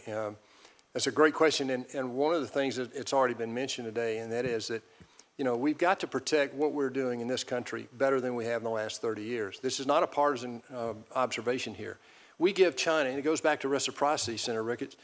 If you look at the access we give to Chinese PhDs, Chinese technologists into our private labs, into our military labs, and into our education institutions, we don't get that same access over there. We've educated 2 million Chinese, as we've said. 380,000 are in our schools today. The technology that's been forced to transfer through corporate deals made in China, I think a lot of those people, in my experience, have now come back to rue the day that they ever did that. It's a false hope, basically, that to enter China and get access to 1.4 billion consumers. The price has been too high, Senator, in my experience, and I think you're going to see that change. That will mean the corporations who are funding a lot of this technological development will, in fact, begin to sober up about what they're having to give up in order to do that business. Thank you. We're going to keep talking about the PRC, obviously, because, they're doing a lot of bad things, needless to say, and we have to defend Tibet from PRC aggression. We not only have to defend ourselves against promote technology and artificial intelligence, but PRC aggression. Tibet faces many challenges because of the PRC's repressive rule. In addition to threatening Tibet's religious and cultural heritage, the PRC has weaponized their water resources in the region. The PRC's control over the water resources in the Tibetan Plateau has the potential to severely threaten the water and food security, undermining the economic development in the region, which is important. It's why I recently submitted language to be included in the FY26 NDAA that would direct the Department of Defense, to comprehensively analyze the PRC's national security risks related to Tibet, including its weaponization of water resources. We know water is the key to life. So again, Senator Perdue, if confirmed, can I have your commitment to work with this committee to safeguard Tibet's culture, security, and water resources from PRC aggression? Absolutely, Senator. If I may add one thing briefly, I know we're about out of your time, but this goes back. If you look at, there are three things basically in memory in my lifetime, basically, that the Chinese have made sweeping moves. They're moving in this water issue right now out west. But if you go back and look at the Great Leap Forward, they killed 25 million Chinese in that, reportedly, because they collectivized their agricultural capability and basically create starvation countrywide. The second thing was a cultural revolution. Again, tens of millions of people died in that great government move. Today, we see them doing something similarly with state-owned enterprises and these massive programs they have. the damage they could do to the global environment, the water supply that we have, which is the basis of life, as you said, is very dangerous. If confirmed as ambassador, this is one of the top topics that we will engage China on relative to President Trump and this administration's strategy. I'm going to ask quickly about, speaking of water, the PRC's reckless, coercive, aggressive activities to undersea infrastructure because they sabotage undersea cables. It's a particularly alarming tactic. They're essential for global communications. They transmit 95% of global internet traffic, facilitate important financial transactions, bolster our security of our partner and allies. So it's not the same as the water that we drink, but the undersea cables, how are we going to protect that? That's a major threat, and it's one that emphasizes the fact that one of the things that I talked about in terms of standing up to this threat, number one, realize it, number two, educate people about it, and number three, get ready for it. We haven't done any of those three, and the third one I'd like to mention relative to that specific thing is that, you know, our military is been underfunded over a period of time coming and going. We can talk about foreign aid later, but one of the things that we've got to do is focus not just on undersea damage to cables and that sort of thing. Why are they doing that? What are they doing? What are they preparing for by being in our infrastructure? Well, that gives me pause relative to what their capability is. So we're awakening to that. Director Wray at the FBI said that they've got 200 hackers for every one that we have, that they are in here. And every 12 minutes, they're filing a suit against something that China is doing. We need to make sure the military is focused on this specific threat that you mentioned. It's one of the highest priorities I know of President Trump as we get going here. Well, thank you. As ranking member on the Cybersecurity Subcommittee of Armed Services, I agree with you there. Thank you. Senator Hagerty. Thank you, Mr. Chairman. Monica, I'd like to start with you. It's been a pleasure to know you for this past decade. Your work at Treasury, I must say, was exemplary, and your foundation in foreign affairs dating all the way back to your time spent with Richard Nixon, I think underscores your diplomatic prowess and your preparation for the job to come. I'd like to first speak to a point that you just raised regarding soft power, and to say this, that Joe Nye, who was the head of the Harvard Kennedy School, has made that term quite popular. He helped me in my previous role as U.S. Ambassador to Japan to think about how to deploy soft power. But one thing is very obvious, and Senator Perdue mentioned this. Soft power is only effective to the extent we have hard power underlying that. That means having our assets in place. That means having the right technology and the right interoperability in place. And I know that this administration is working hard to get to that point. Back to the present, though. Having spent time myself with President Trump in the presence of Xi Jinping, Vladimir Putin, Narendra Modi, multiple European heads of state, certainly Shinzo Abe, I can say that the role of the chief of protocol, is tremendously important. Setting the stage for the engagements that need to happen, setting the stage for diplomatic success is going to be absolutely vital. And I think you've got a very strong team. I think of Abby Phillips on your team, who hails from Tennessee. I look forward to the fact that you're going to be called upon in an extraordinary time to set the tone and to set the environment so that critical national security and economic security issues can be taking place. I also look forward to the role that you'll play in the 250th anniversary of our nation, because I think it creates a tremendous diplomatic opportunity for us. One thing I'd like to ask you is, what do you see in your role ahead, if you're confirmed, as the biggest opportunity for your organization that should you be confirmed to lead it? Well, thank you very much for the question, Senator, and for your friendship, and Chrissy's friendship as well. I appreciate both of you very much. And it's a really important question. I take the responsibility of the role of Chief of Protocol extremely seriously. Big responsibilities, as you point out, Senator, that go along with setting the stage for a new gold standard for robust, successful, effective diplomacy for this president, for his diplomatic vision, and for his diplomatic and policy agenda. So if confirmed, I look forward to leading the team of the Office of Chief of Protocol, which is incredibly talented talented and dedicated, and it's made up of really dedicated political appointees as well as career civil servants. I look forward to leading that team together, making sure that they all work in harmony for our shared mission, our shared goals, and to ensure excellence in every detail, to create the proper environment so that the President, the Vice President, the Secretary of State, and other high-ranking officials can carry out their diplomatic duties in service of the United States and the American people. Well, I know that the President has the highest expectations, and you'll rise to the occasion to meet those. Thank you very much. David, I'd like to turn to you. Congratulations again on your nomination. One of the things I wanted to point out is when I served as U.S. Ambassador to Japan, one of my top priorities was taking care of my staff and their families. And one of the things, and I've mentioned this in this committee before, one of the things that's most disturbing about the treatment of our diplomats in China has been the way they've been treated. It was earlier discussed the fact that they're not allowed to travel freely. If I think about what happened during COVID, they put some of our staff in containers, held them in isolation in moldy hotel rooms.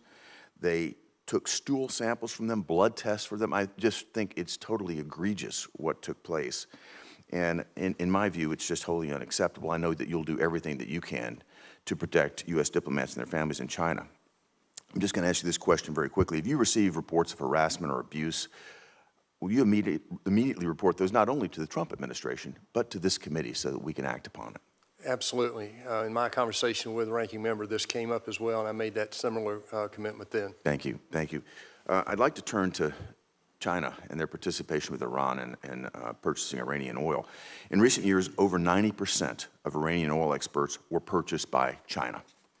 As I've discussed many times in this committee, the Biden administration's non-enforcement of sanctions against Iran has provided that regime with over $100 billion that they have used, therefore, to go out into the Middle East and foment terror and insecurity. President Trump intends to actually enforce sanctions against Iran. And last month, his administration announced sanctions against the Chinese Teapot oil refinery. That refinery was buying and refining hundreds of millions of dollars worth of Iranian crude oil, and it's the first time that the United States has actually sanctioned a Chinese oil refinery. Some of this oil was even imported to China by ships linked to the Iranian-backed Houthi regime, the same terrorists that are attacking U.S. personnel, commercial vessels, and certainly our ally, Israel. It's yet another example of how Biden's non-enforcement of sanctions funded the very problems that we're spending billions to address right now.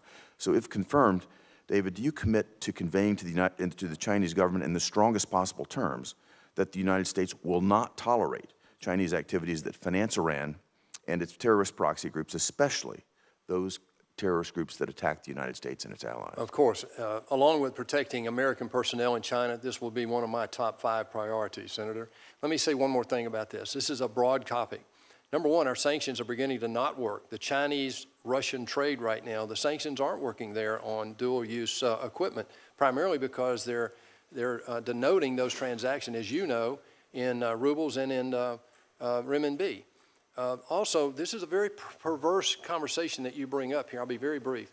The consumption of China goods takes money to China. 73% of their oil consumption is imported. They buy it primarily from Russia and Iran. Those dollars then go to Russia and Iran, and we know how that money ends up in the Ukraine and in Hamas, Hezbollah, and Houthis' war chest. So we have got to rebalance the world. This goes back to the trade conversation that President Trump is on right now. It's all a big geopolitical strategy that ties in exactly to what you're talking about. Thank you. Yeah. Thank you, and thank you, Mr. Chairman, and also thank you, Senator Scott, for letting me go out of order. Yep. Thank you, Senator Hagerty. We now have Senator Coons.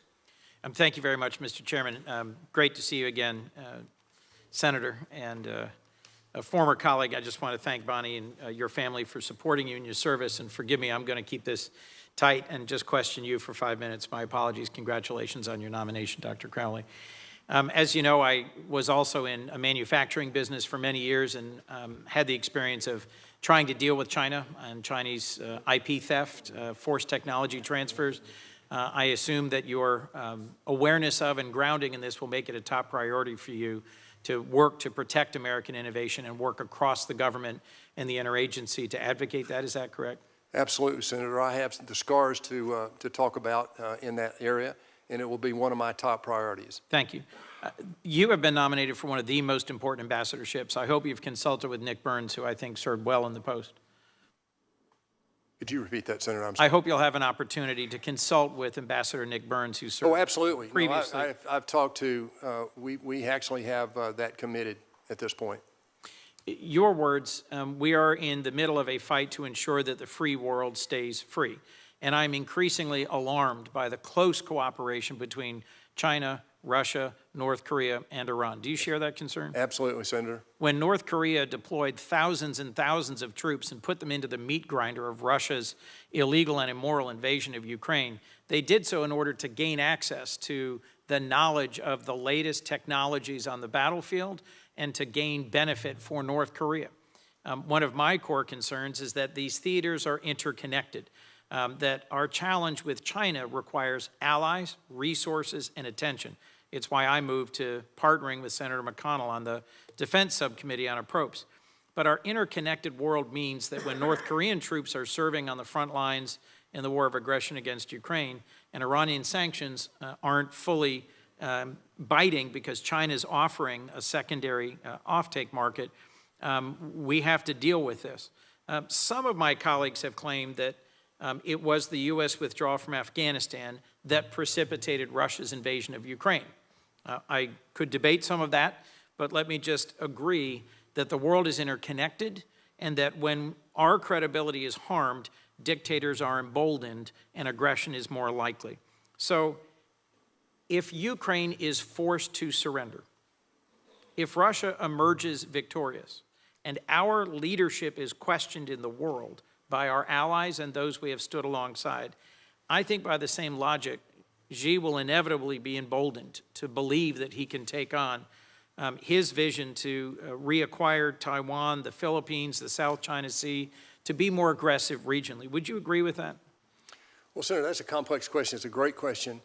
I think right now, withdrawal is not an option for the United States. I don't think President Trump is attempting to do that. I think by reaching and stepping forward in the area of trade addresses some of the questions that you bring up there. What we've also got to do, though, and you mentioned this, and the ranking member actually wrote a couple of papers on it, I think, either last year or earlier this year, and that is that NATO is another major player with regard to China that we need to engage with in a way that we maybe haven't done that in the past. Let me reframe my question then, if I might, given I have a minute and a half. Yeah, I'm sorry. Does it strengthen us in our work to deal with China in the South China Sea, to deal with China in IP theft, to deal with China as our pacing threat, if we strengthen NATO, strengthen our alliances and partnerships in the global South, or if we weaken them and withdraw from them? Which makes us stronger? Well, obviously, the stronger the relationships, one of the 5 things I mentioned earlier in answering another question is that our allies, we have to align and make sure they understand the threat and develop a cohesive strategy. I think that the Quad, I think ASEAN, even though we're not a member, is very important. NATO is very important. AUKUS is also important. So I agree, Senator, that that's a major priority for us.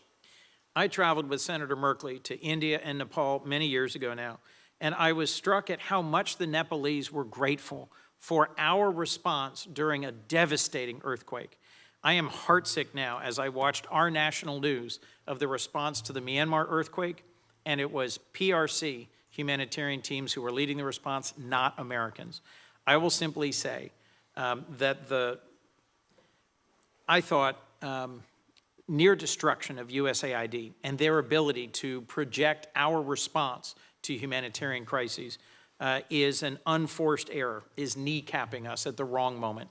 In my view, one of our greatest strengths as a nation has been demonstrating, whether it's in the Pacific Island nations, in Cambodia, in Nepal, in Africa, in South America, that we are able to respond in an effective and timely way to humanitarian moments of need. Do you see that as something that we should restore our continued ability to lead the world in humanitarian response? You know, Mr. Senator, I've missed serving with you. You've taken me out of time, so I'm going to give you a very brief answer. Of course, that's one of the strategies I've mentioned before. But I think, again, you know, this is an awakening that America has got to come to. This is our Sputnik moment, in my opinion, and we're late coming to it in so many areas. But let me respond, Mr. Chairman, if I'll indulge just a second. I won't go over because I know we're out of the Senator's time. I want to remind all of us, though, USAID has been brought up several times today. Listen, I've lived out there. I've gone to the places. I went to Haiti. I've been in these places, as I know you have, and Senator Merkley has, and others. Obviously, it's important that we don't withdraw from that responsibility. However, let me remind us all that every dime we spend in USAID, every dime, is borrowed by definition of the way we have our budget set up. We spend $7 trillion. We raise $5 billion. We're short $2 trillion. Of the $7 trillion we spend, only $2 trillion is discretionary. That means that Social Security, Medicare, and interest on the debt are all managed. We have to spend that. That eats up every dime that we bring in as revenue. So what we have to do is look at the allocation of every dime that we spend, and that's what President Trump is doing. The second point, I'll end here, and that is that every dime we spend in USAID and the military and everything else has got to be consistent with our foreign policy. Well said. Thank you for your testimony, and thank you to Senator Merkley for your graciousness. I apologize for going over. Well said. Senator Scott. Thank you, Chairman. Well, first off, congratulations to both of you. I think you're both going to do a great job. Congratulations on all the success you've had, and this is a big opportunity for both of you, so congratulations. Dr. Crowley, we hear about actors. We hear the CCP attacking fallen gang members of the United States, American citizens. We hear about Erdogan's thugs beating up anti-Erdogan protesters in the United States. So in this role as Chief of Protocol, what can you do, if anything, about that? Well, thank you very much for the question and for your longstanding friendship as well, Senator. Appreciate it. The Office of Chief of Protocol does not oversee policy. It executes what the President's vision is in terms of diplomatic relationships, diplomatic partnerships. So that would not be in my portfolio. But if confirmed, I do look forward to following the direction of the President and the Secretary of State on all policy matters. Thank you. Thank you. Senator Perdue, Jimmy Lai is unjustly on trial and in jail because of the Communist Party in China. As an ambassador to China, what do you think you can do to put pressure on the regime to release this hero of democracy and human rights? Well, I appreciated seeing the picture in your office that day. You know, I lived in Hong Kong, as you know, and when that was happening, I made a trip to Hong Kong, and actually we met with some of these people there and here. And what we have to do is stand up for human rights in a way that is a little bit different. You know, China has now become very aggressive. After Hong Kong, you know, all bets are off relative to what they are trying to do. And now it's becoming visible on a much larger scale with the United Nations, the World Health Organization, the WTO, and so forth, about where they're trying to bring malign influence to change the order to a degree in their favor. So what I'm going to do, if confirmed, as ambassador, will echo the message from the administration and from the Congress about how important this is to us. So, Senator, the Communist Party sends fentanyl into the United States, killed 78,000 people last year. They treat the Uyghurs horribly. They, you know, don't follow any trade rules. They never comply with the WTO. It's a despicable government. They clearly want to destroy our way of life. And for the people that they've killed, they clearly have destroyed their way of life and their families. So would you recommend that any American citizen buy any Chinese products or have any Chinese apps on their phone or do any business with anything that's related to Communist China? Well, I think the realization that our support of China over the last 30 years or more, going back to Reagan, actually, in terms of early investment into developing their economy, giving them access into most favored nation status when they didn't comply, they didn't qualify. Also, the violations in the World Trade Organization we've turned a blind eye to. Those days are over, I believe, and I think we've got to stand up, not just for our own protection, but for the protection of these systems that have served us well since Bretton Woods in 1944 that established the current world order. Going back to Senator Daines' recent trip over there, the only topic that I could see, the major topic that they talked about, was fentanyl. It's trips like that that make a difference, not trying to do trade, but trying to influence changes in their behavior, Senator.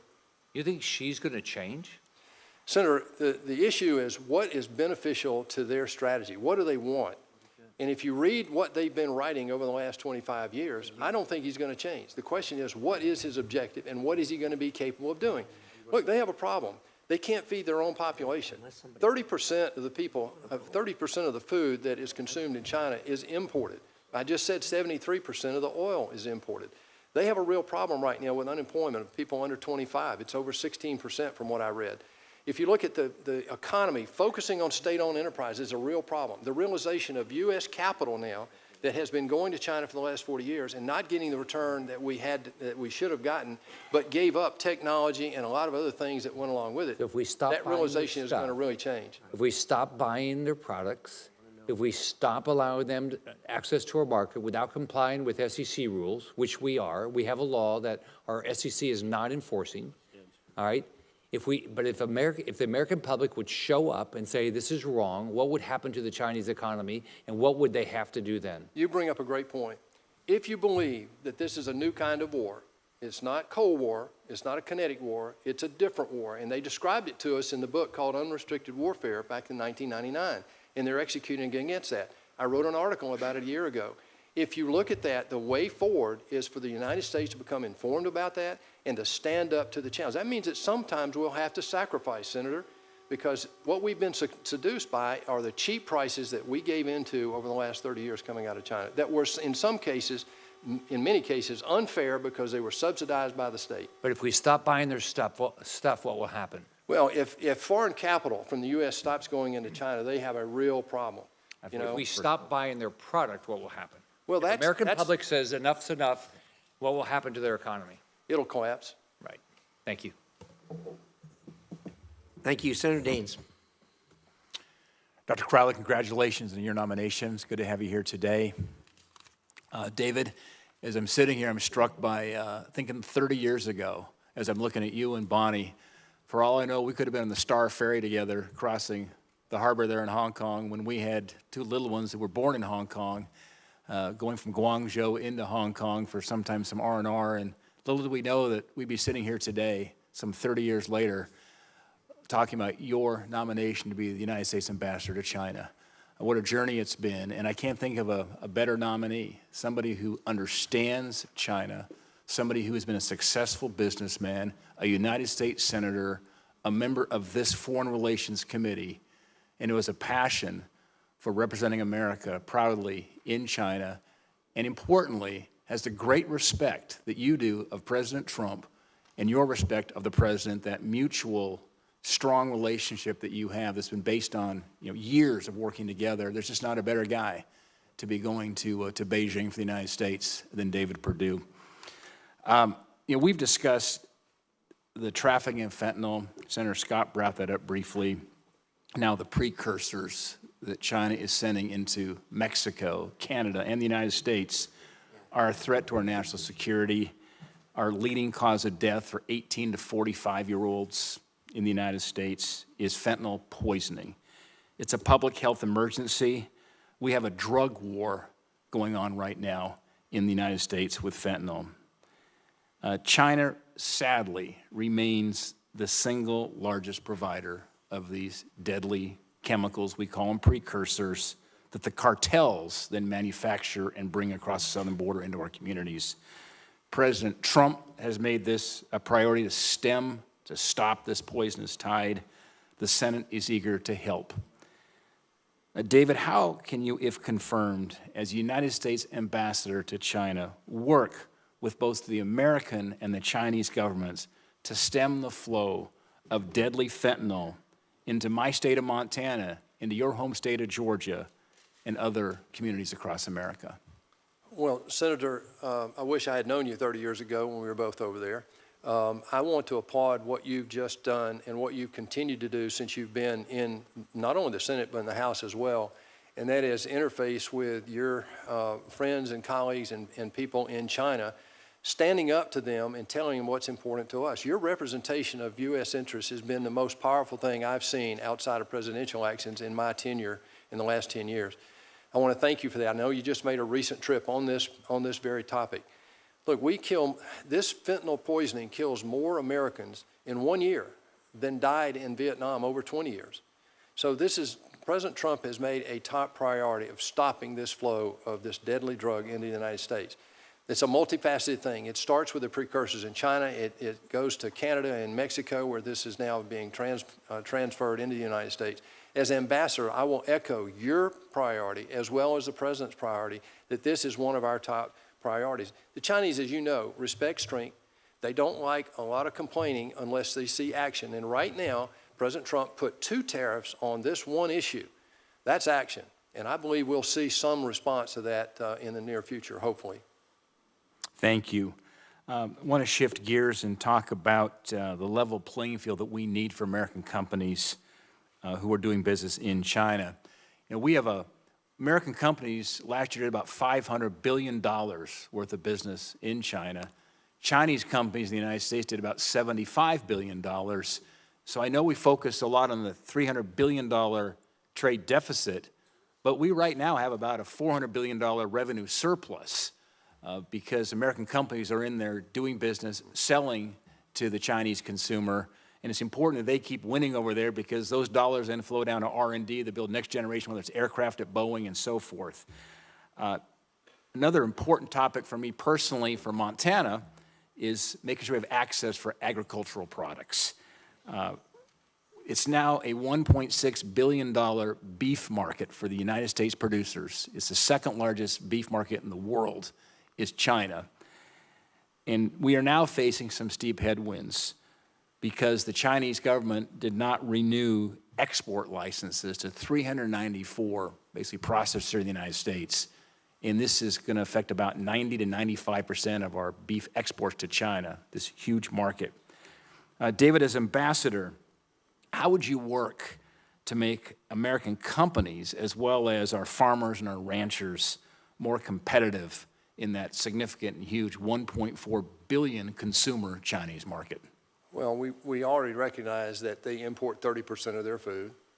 The second thing is that being from Georgia, ag is a little over half of our total GDP, and I know in Montana it's very important. I want to applaud you again for the work that you did back in the first administration of Donald Trump in getting that one trade deal done and the first piece about ag. It wouldn't happen without your personal leadership. As ambassador, I will try to, and I said it in my opening remarks, increase the dialogue pace on these very important issues, both to us and to China. Look, we want reciprocal trade, fair and open reciprocal trade. That's what President Trump is trying to do. And ag is one of the major pieces of ammunition we have to export into China. Thank you, David. Mr. Chairman. Thank you, Senator Daines. Senator Merkley. Thank you very much, Mr. Chair, and welcome, Senator Perdue. Welcome, Dr. Crowley. I really wanted to focus on 2 themes regarding China. And one of those themes to me is symbolized by the work that Marco Rubio and I did here. We both served on the China Commission. We held a lot of hearings about human rights. We teamed up to pass the Uyghur Forced Labor Prevention Act and legislation related to Hong Kong, related to Tibet, really highlighting the massive abuses of human rights in China. And that Forced Labor Prevention Act, that has been the most effective measure in the world to actually say articles produced in China with slave labor cannot come into a domestic market. We're hoping Canada and Mexico and Europe follow our lead. Do you support that act? Thank you. There's another thread, though, in potential foreign policy with China that I think is better symbolized by Elon Musk. He built a factory in Xinjiang province, which is China wanted that there to basically rebut the concerns about slave labor in Xinjiang. In exchange, they give him a massive amount of Chinese loans to help build that factory. It is now Tesla's largest factory in the world. Those products could not even be imported to the U.S. under the Forced Labor Prevention Act. In addition, he has said things about China like China is more responsive to the happiness of people than in the U.S. That bothers me. He has said, I'm kind of pro-China on another occasion. The Trump administration and the Biden administration both said what's going on in Xinjiang is genocide. It's horrific. I'm very concerned about that. I want for our representation, which you will soon be carrying forward, to be shining a light on the abuses in China, the suppression, the transnational repression against the Chinese diaspora around the world. it puts a huge contrast between where we stand in terms of freedom for people in the world and where China stands in terms of repression of freedom in the world. Which theme? The theme symbolized by Marco Rubio in putting a spotlight on the repression and human rights abuses and the genocide, or the Elon Musk theme, where he wants our government to help him do more and more business in China? Which theme are you going to represent? Well, first, I enjoyed our conversation, Senator, and this topic came up in there, and I really appreciate your heart for this. I've watched it for 10 years, and I respect that. One of my top responsibilities as the spokesperson for the people of America and this administration is to make sure they understand how deeply we feel about the atrocities. There's no other word for it. So I agree with you that we cannot turn a blind eye, not just in Xinjiang, but I mean, everywhere we see it. You know, if you look at the slave labor, it's one of the things they used to basically cheat the WTO system that wanted to have equal and fair trade around the world. My view right now, if America doesn't stand up for that, no one else will. Well, I appreciate your response. I hope when the pressure comes from very powerful American entrepreneurs that says, we want you to help them do more business in China rather than pointing out the human rights concerns, that you'll point out those human rights concerns. And it sounds like that's where your heart is, and I appreciate that. I want to turn to the U.S. Agency for Global Media, Voice of America, that was shut down. And when it was shut down, China entities said, hey, this is great. They celebrated. They really resented Voice of America putting a spotlight on the genocide in Xinjiang. They really resented spotlighting Chinese aggression in the South China Sea.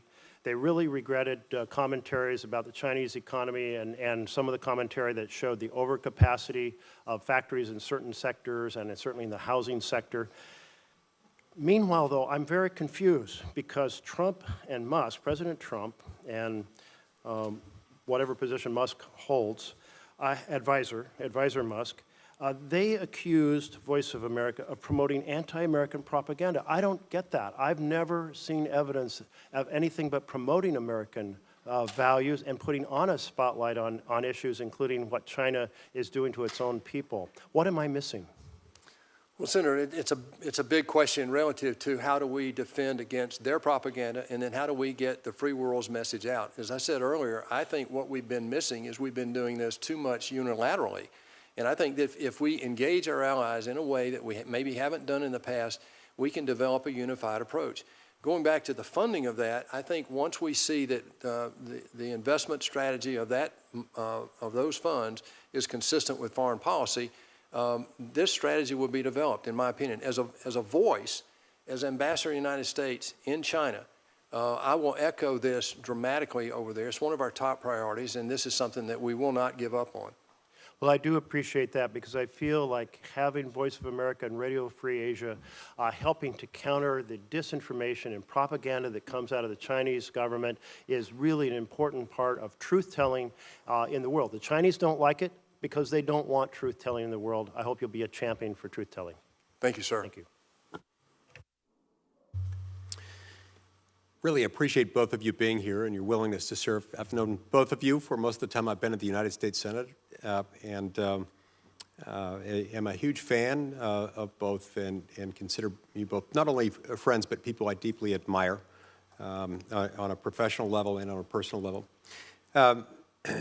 Senator Perdue, we'll start with you. It's going to be contrary to my instinct to call you anything other than by your first names, but I'd like to keep it formal in the hearings to show my great respect for those who are willing to serve. So we'll start with you, Senator Perdue. Let's talk about the Panama Canal for a second. Last month, C.K. Hutchinson, this Hong Kong-based company managing ports at both ends of the Panama Canal, announced its intent to sell its port facilities at both ends to a U.S.-led consortium. And that's where things got tricky. China has now pumped the brakes on that, stepping in and claiming that this would mess with antitrust concerns and implicate antitrust laws in China. Now, I don't profess to be an expert in Chinese antitrust law, but I can say with a fair degree of confidence that they're using a very different definition of antitrust law, of competition policy than we would ever dream of in the United States. It appears to me that this is just an aggressive act on the part of the Chinese Communist Party. And I suppose it's understandable why they would want that, because after all, China views its canal operations, understandably, I suppose, to be a source of geopolitical leverage. This, of course, is a problem because this fairly directly implicates U.S. Treaty arrangements made decades ago to make sure that that sort of thing didn't happen. So my question to you, Senator Perdue, is how will you frame the importance of the Panama Canal, the importance to the United States of the Panama Canal in your interactions in Beijing? Thank you for that question. That's a very thoughtful question, and it's a deep one because this is a perfect example of the difference between a democratically led international system like we have now in the world order, was established in Bretton Woods in 1944, like I said, compared to an authoritarian influenced world order. That's what China is trying to build, where the government, in fact, the government over there has said that the world economy should be state controlled, and that would mean the death of free market capitalism. Well, the Panama Canal is a strategic issue for the United States. It was when we built it, when over 50,000 people died there building it, and one of our presidents gave it away. And there is some question about the legality of that, frankly. You're the legal expert. I'd love to engage you on that at some point. But what troubles me are the two ports there. Where were we when those two ports were purchased by C.K. Hutchinson to start with? C.K. Hutchinson is a Hong Kong firm. I know it very well. And they have investment interests from the CCP, from China, and they are directly in control. So what has happened is exactly what you said. The China government said, oh, no, we don't like that. You're not going to make that transaction. Well, in our world, in a free market enterprise, they would, of course, have that opportunity. So this is a major priority for President Trump. He has said it in the campaign. He said it since he got elected. And this is one that, as I adopt to my new responsibility in China as ambassador, will echo how important that is for us. Thank you.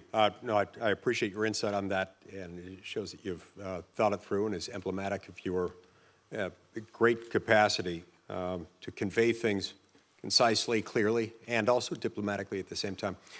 Speaking of which, Dr. Crowley, somebody who will be key to everything that the State Department does has within your portfolio something that will be enhanced by your presence there, and I'm so grateful for your willingness to serve there. Let's talk about the 2024 Olympics for a moment.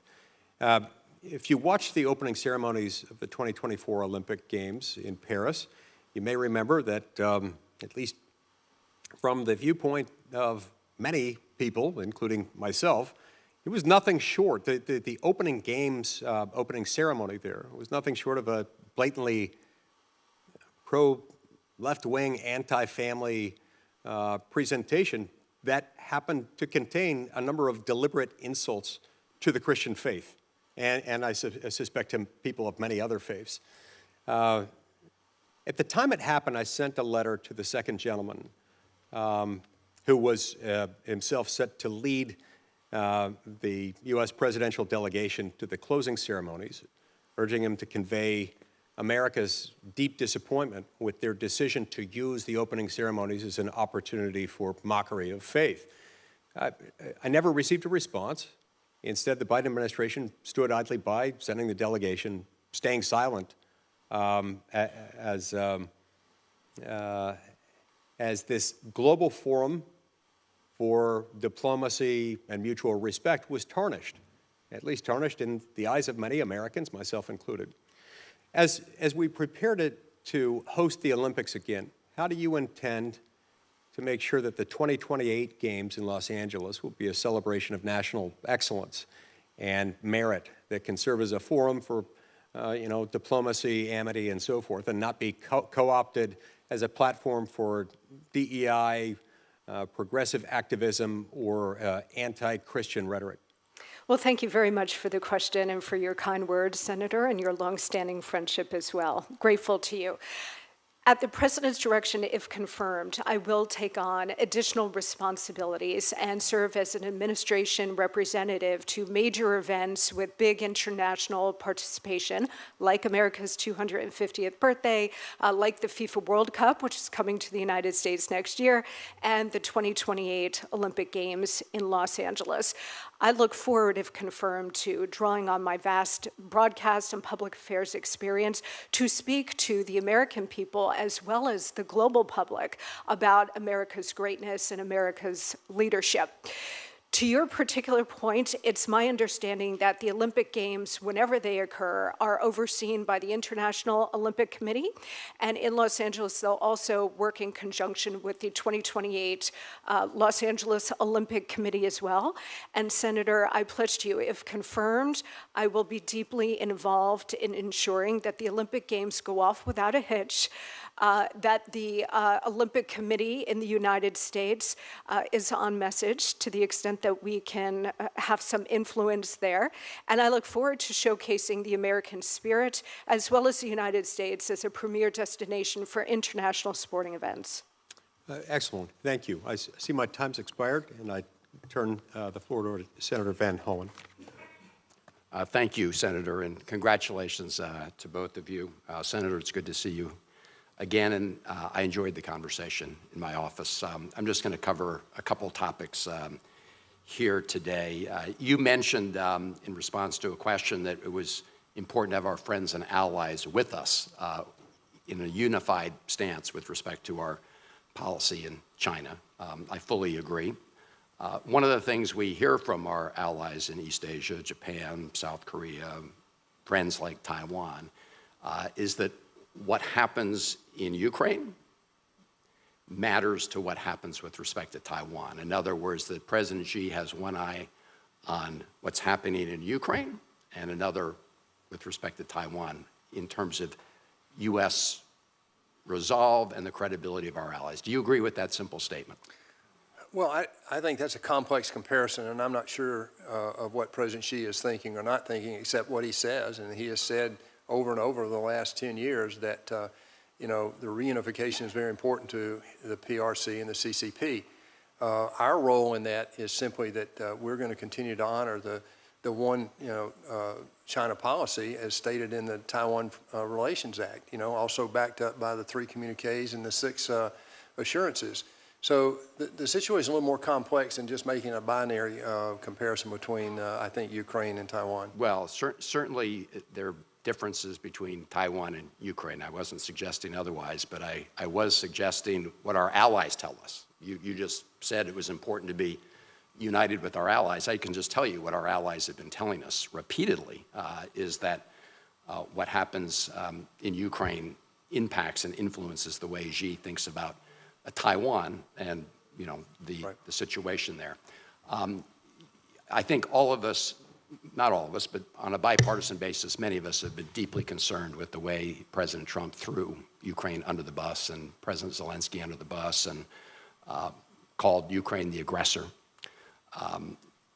At the same time, we know that China has been supporting Russia. Of course, President Xi famously said that the bonds of friendship between China and Russia know no boundaries. The previous administration made clear that if China was to supply military assistance to Russia, that would result in some kind of sanctions or punitive response from the United States. Do you agree that we should make it clear to China that that kind of assistance would be unacceptable from our point of view? The situation is, with regard to Ukraine, is not, I wouldn't characterize it as throwing them on their bus, Senator. I would just personally disagree with that. I think over 300 plus. Senator, you know how this works. I get that. If you could just answer the question. I asked you if you agreed that the previous administration's policy that it would trigger sanctions from the United States if China were to provide offensive or to provide military equipment to Russia. Well, you agree or disagree? I agree, and we already have sanctions on them about cross-border trade right now between China and Russia on dual use, and we know that 80% of what Russia has available to on dual use comes from China, and we know a lot of that is ending up in the Ukraine. So yes, I fully support that. I think President Trump's strategy does the same. Okay. So I do want to follow up on some of the questions Senator Merkley raised, because I think it's indisputable that Elon Musk has an enormous amount of influence in this administration. He's single-handedly gone about, firing lots of federal employees. He said he was going to put AID through the wood chipper. He actually said it was a criminal enterprise. And I think others have pointed out, including Senator Shaheen, that on a bipartisan basis, we've thought that AID has been an important part of U.S. soft power. And we've already seen instances of where AID's retreated in the last couple months, that China has worked to fill the void. And I do want to just read a statement by Vivek Ramaswamy, who was originally, of course, Musk's partner in the DOGE effort before he left it. And this is what he said in 2023, quote, "Tesla is increasingly beholden to China." And then on his podcast, he said, and I quote, "I have no reason to think Elon won't jump like a circus monkey when Xi Jinping calls in the hour of need," unquote. He also referred to Musk as a Chinese puppet. So do you agree, would you agree that we should have concerns that somebody with the amount of influence that Elon Musk has in this administration is getting briefings at the Defense Department? Fortunately, they called off, apparently, the war plan on Taiwan. But doesn't it concern you that somebody like that might have an inordinate amount of influence with respect to Well, foreign first policies? of all, I'm not going to discredit the individual, but that comment is coming from an individual who was fired basically by the DOGE for not doing his job. So my view is that what they're doing is absolutely necessary. I think we all. Vivek Ramaswamy? Yes. Being fired? Yeah. Okay, just one. I think that, what they're trying to do, I think we all would agree to. I mean, we've got to find a way to get better use of the money we spend in the federal government. When it relates to the breadth of responsibility of what DOGE is doing, the president has said publicly, this is 132 days. They're well into that now. I think they had a press conference this week about the results so far. Look, when you go in, I've done this several times in the corporate world, when you go in and do this kind of effort, there's going to be some areas that you have to come back and clean up. And even Elon Musk said that this week, as a matter of fact. So I agree with you that it's a careful process. We need to make sure we don't throw the baby out with the bathwater. At the same time, again, I'll relate my comment earlier about the debt funding of everything we're doing here. And by the way, the overhead of USAID, let me say this one more time. The overhead of USAID is redundant in so many cases. I think that CARE does a great job around the world. It's about $1 billion benefit. We fund about a third of that. A friend of mine runs it, but they only have about a 10% overhead. So if you add USAID overhead on top of what CARE is doing, you end up with an unacceptable level of overhead. I'll end with this. With respect, this committee, the chairman of this committee, has not held a hearing so that we could ask these very questions. Senator Shaheen has had 2 rump hearings with AID officials, which tell a very different story than is being portrayed by Elon Musk and company, who again called it a criminal enterprise, which, as I've said, makes every member of this committee a co-conspirator in a criminal enterprise. Well, I don't issue that kind of proclamation, Senator. I don't want to be associated with that. But what I just said, I'll stand by in terms of the overhead. But he's the one that did that at AID, and that is what he said. And he said he wanted to put it through the wood chipper, not reform. So we should be very clear about what they're doing, not what they want us to think they're doing. Thank you, Mr. Chair. Thank you, Senator Van. Do you have some more questions? I do. Please. Thank you. I have a couple more questions for you, Senator Perdue. As several people have referenced, we're witnessing increasingly aggressive behavior from the PRC around the Taiwan Strait. As recently as this week, PRC warships are conducting joint military exercises, which raises the risk of miscalculation. In fact, we heard at a SASC hearing about some of the concerns around what's happening there. So how can we effectively signal our resolve and deter Chinese aggression toward Taiwan? Senator, that's a great question. It's one that I've had personal conversation with President Trump about. I think we have to make sure they are very clear about what our commitment is behind the Taiwan Relations Act, the 3 joint communiques that we made with China and the 6 assurances that go back to Reagan. There cannot be a misunderstanding about what is important to us. And what's important to the United States is a peaceful resolution of this situation in a cross-strait relationship.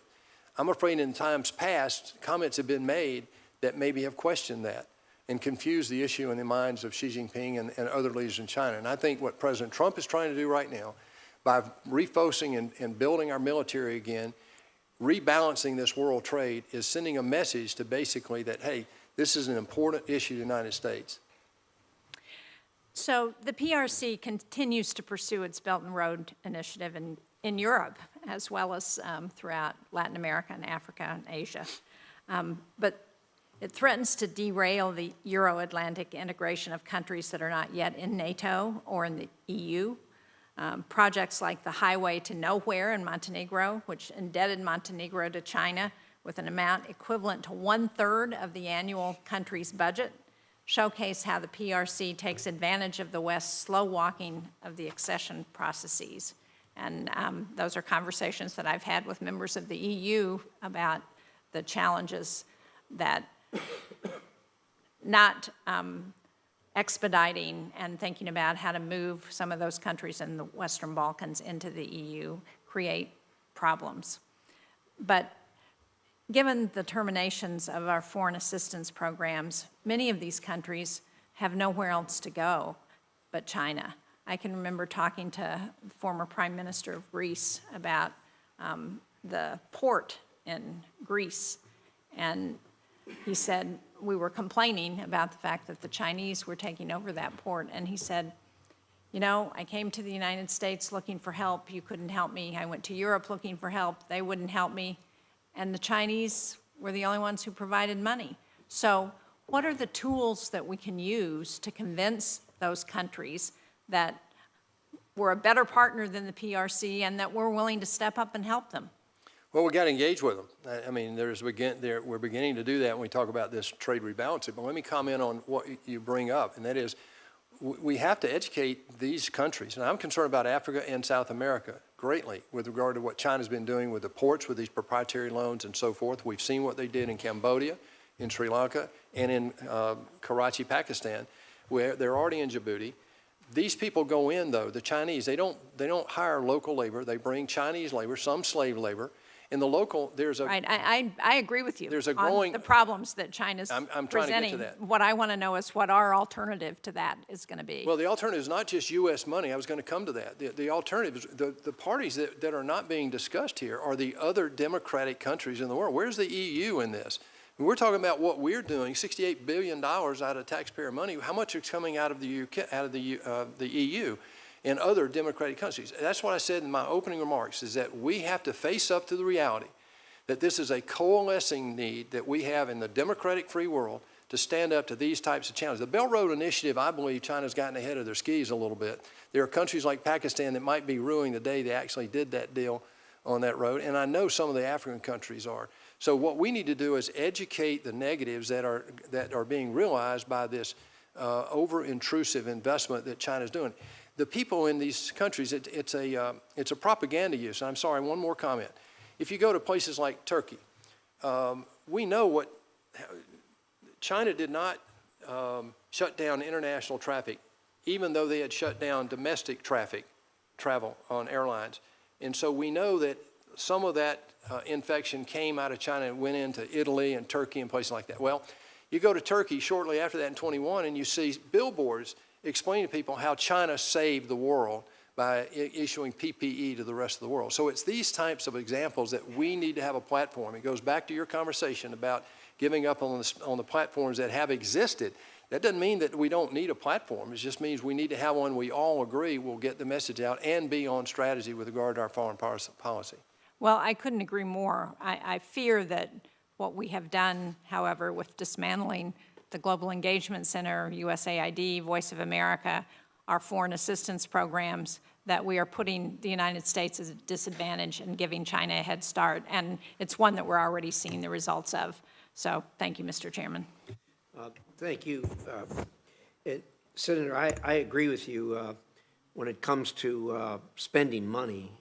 It's a lot easier for a communist country where the capital is owned by the government as opposed to the private sector, for them to put that money out there. In addition to that, they don't have a law like we do that prohibits paying money under the table.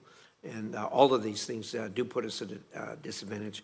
I'm watching this particularly in the, as we've had this nuclear renaissance in the world, there's people looking for nuclear plants, and the Chinese are very active in their doing that. But we need to continue to compete.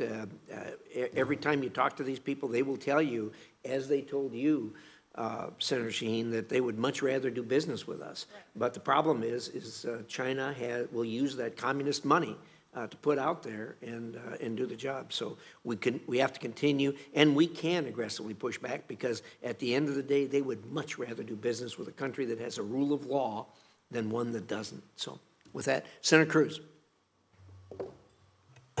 Thank you, Mr. Chairman. Welcome to both of you. Congratulations on your nominations. Senator Perdue, let's start with you. I believe the Chinese Communist Party poses a global threat and that it has to be dealt with globally. I want to turn to Africa, a region where China is making considerable inroads. The Chinese Communist Party's influence across the continent of Africa is growing by the day, undermining American interest and trapping African nations into debt traps. I intend to hold a hearing on this issue in the Africa and Global Health Subcommittee, but I want to ask you now, how do you view Chinese malign influence in Africa? Well, as I just said to the ranking member's question, it's one of the great threats that we've got to address. And not only that, it's South America as well, or Latin America. As you well know, and by the way, I am glad to finally realize who is responsible for your eloquent capability, and I give Dr. Crowley that credit. So I'm glad to finally realize that. So what I'm concerned about is that the malign influence relative to what looks like on the front end is a helping hand, which is really not a helping hand. As I said, they don't hire locals. They pick weak partners they can foreclose on, like they did in Karachi and Colombo, and I'm greatly concerned about that. We have military personnel at risk in Africa today, as you well know, being on armed services. So these things tie together. As ambassador to China, I think my portfolio is bigger than just sitting in Beijing. I think being the U.S. ambassador of the United States to China gives me the portfolio to have influence with other ambassadors and other leaders around the world. I'm going to use that, if confirmed. The United States is positioned to cultivate mutually beneficial relationships with our African partners, to strengthen America's strategic position on the continent, to unlock economic prosperity across the continent. Your role as ambassador to China, as you just described, will be incredibly influential and highly consequential in curbing China's influence in regions critical to U.S. interests. The actions you take in Beijing and elsewhere will inform U.S. policy globally on how to deal with Chinese malign influence.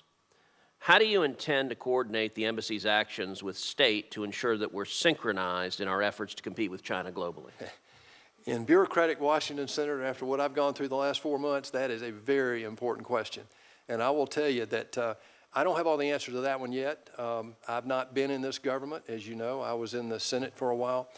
But I'm going to use that portfolio out there to establish credibility with our host country.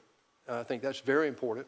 I will applaud the United States for maintaining as much of a nonpartisan approach to China as anybody, really, of the last 20 years.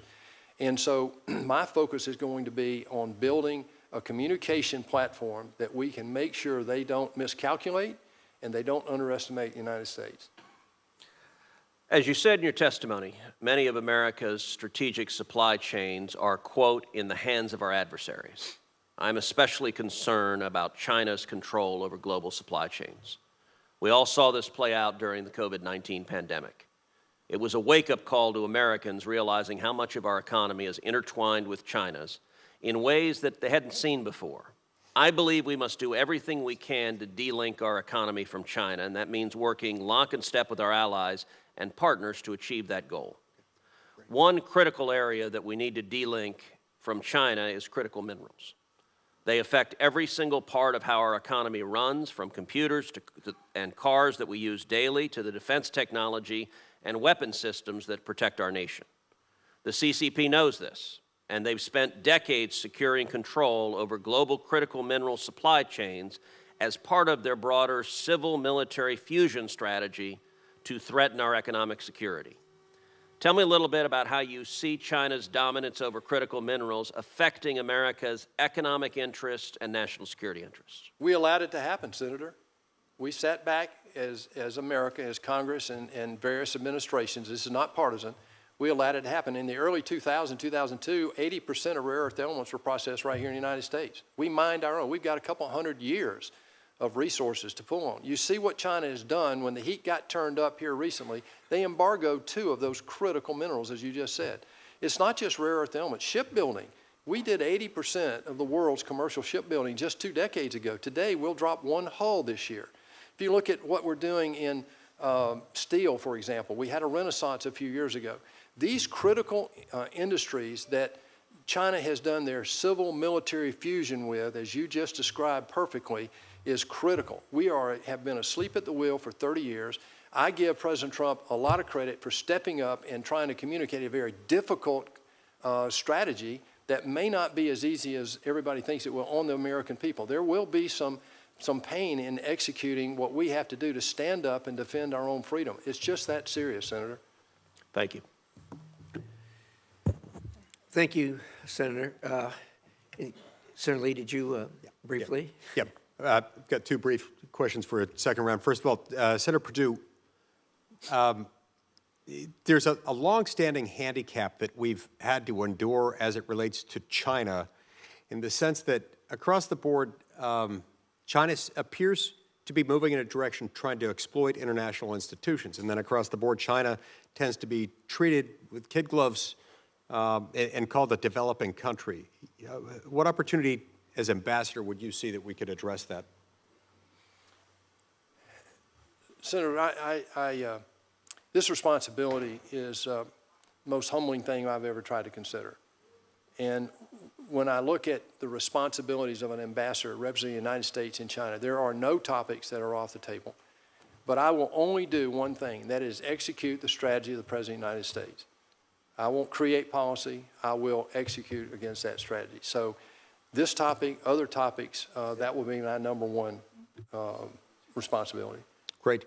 And Dr. Crowley, one more short question for you. The incoming chief of protocol at the State Department will be one of the most substantive in the history of the State Department, given the many international events that the U.S. will be hosting in a couple of years, and you referred to some of those, including the America 250 celebration, which is much better than the original title for it, which was the semi-quincentennial. I think that's the formal name given to it. That name is still out there, anniversary. Senator. I mean, it's kind of fun to say, but not really. Whenever we act as host, I assume you'd agree that we ought to harness that as a soft power exercise, whether it's welcoming a foreign head of state to the Blair House or otherwise. How do you see that could be used as a force multiplier for President Trump's America First agenda? Yeah, thank you for that question, Senator. And I do, I really appreciate the importance of soft power, and I do understand that the Office of Chief Protocol is a crown jewel in the exercise of soft power. And if confirmed, I will take that responsibility very seriously. To your question directly, we do have a number of major international events happening over the next several years, including America 250, the FIFA World Cup, and the 2028 Los Angeles Olympic Games. The Office of Chief of Protocol will play a critical role in all of that. It's not just about maintaining strong diplomatic partnerships around the globe, but it's also ensuring that we create an environment and set the stage for the most robust, successful diplomacy possible for the President, the Vice President, the Secretary of State, and other high-ranking officials. These particular global events that will come to the United States and host foreign dignitaries from around the world will be an extraordinary opportunity for us to showcase American greatness, American leadership, American dynamism. the American spirit, as well as the United States to be a supreme place to host these kinds of international sporting events and other major events. So I intend, if confirmed, to use this office to showcase American greatness in every possible way, make sure that our foreign dignitaries and other guests have an incredible experience, and also to work with diplomatic security, to work with U.S. Secret Service to make sure that all of these events come off without a hitch, and that the United States will be the best and safest place to host these kinds of international events. Fantastic. Thank you very much. Thank you. Thank you, Mr. Chairman. Senator Lee, and that'll conclude our hearing. Thank you, both of you, for the patience and benefit of your testimony. Before closing, I'll announce that I will add letters of support the committee has received on behalf of the nominees to the record. I'll also note that for the information of the members, the record will remain open until close of business tomorrow, Friday, April 4th, for members to submit questions for the record, which we will submit to you immediately, and hope you'll respond to them immediately if necessary. So with that, there's nothing further to come before the committee. The hearing is adjourned. Thank you. Thank you both.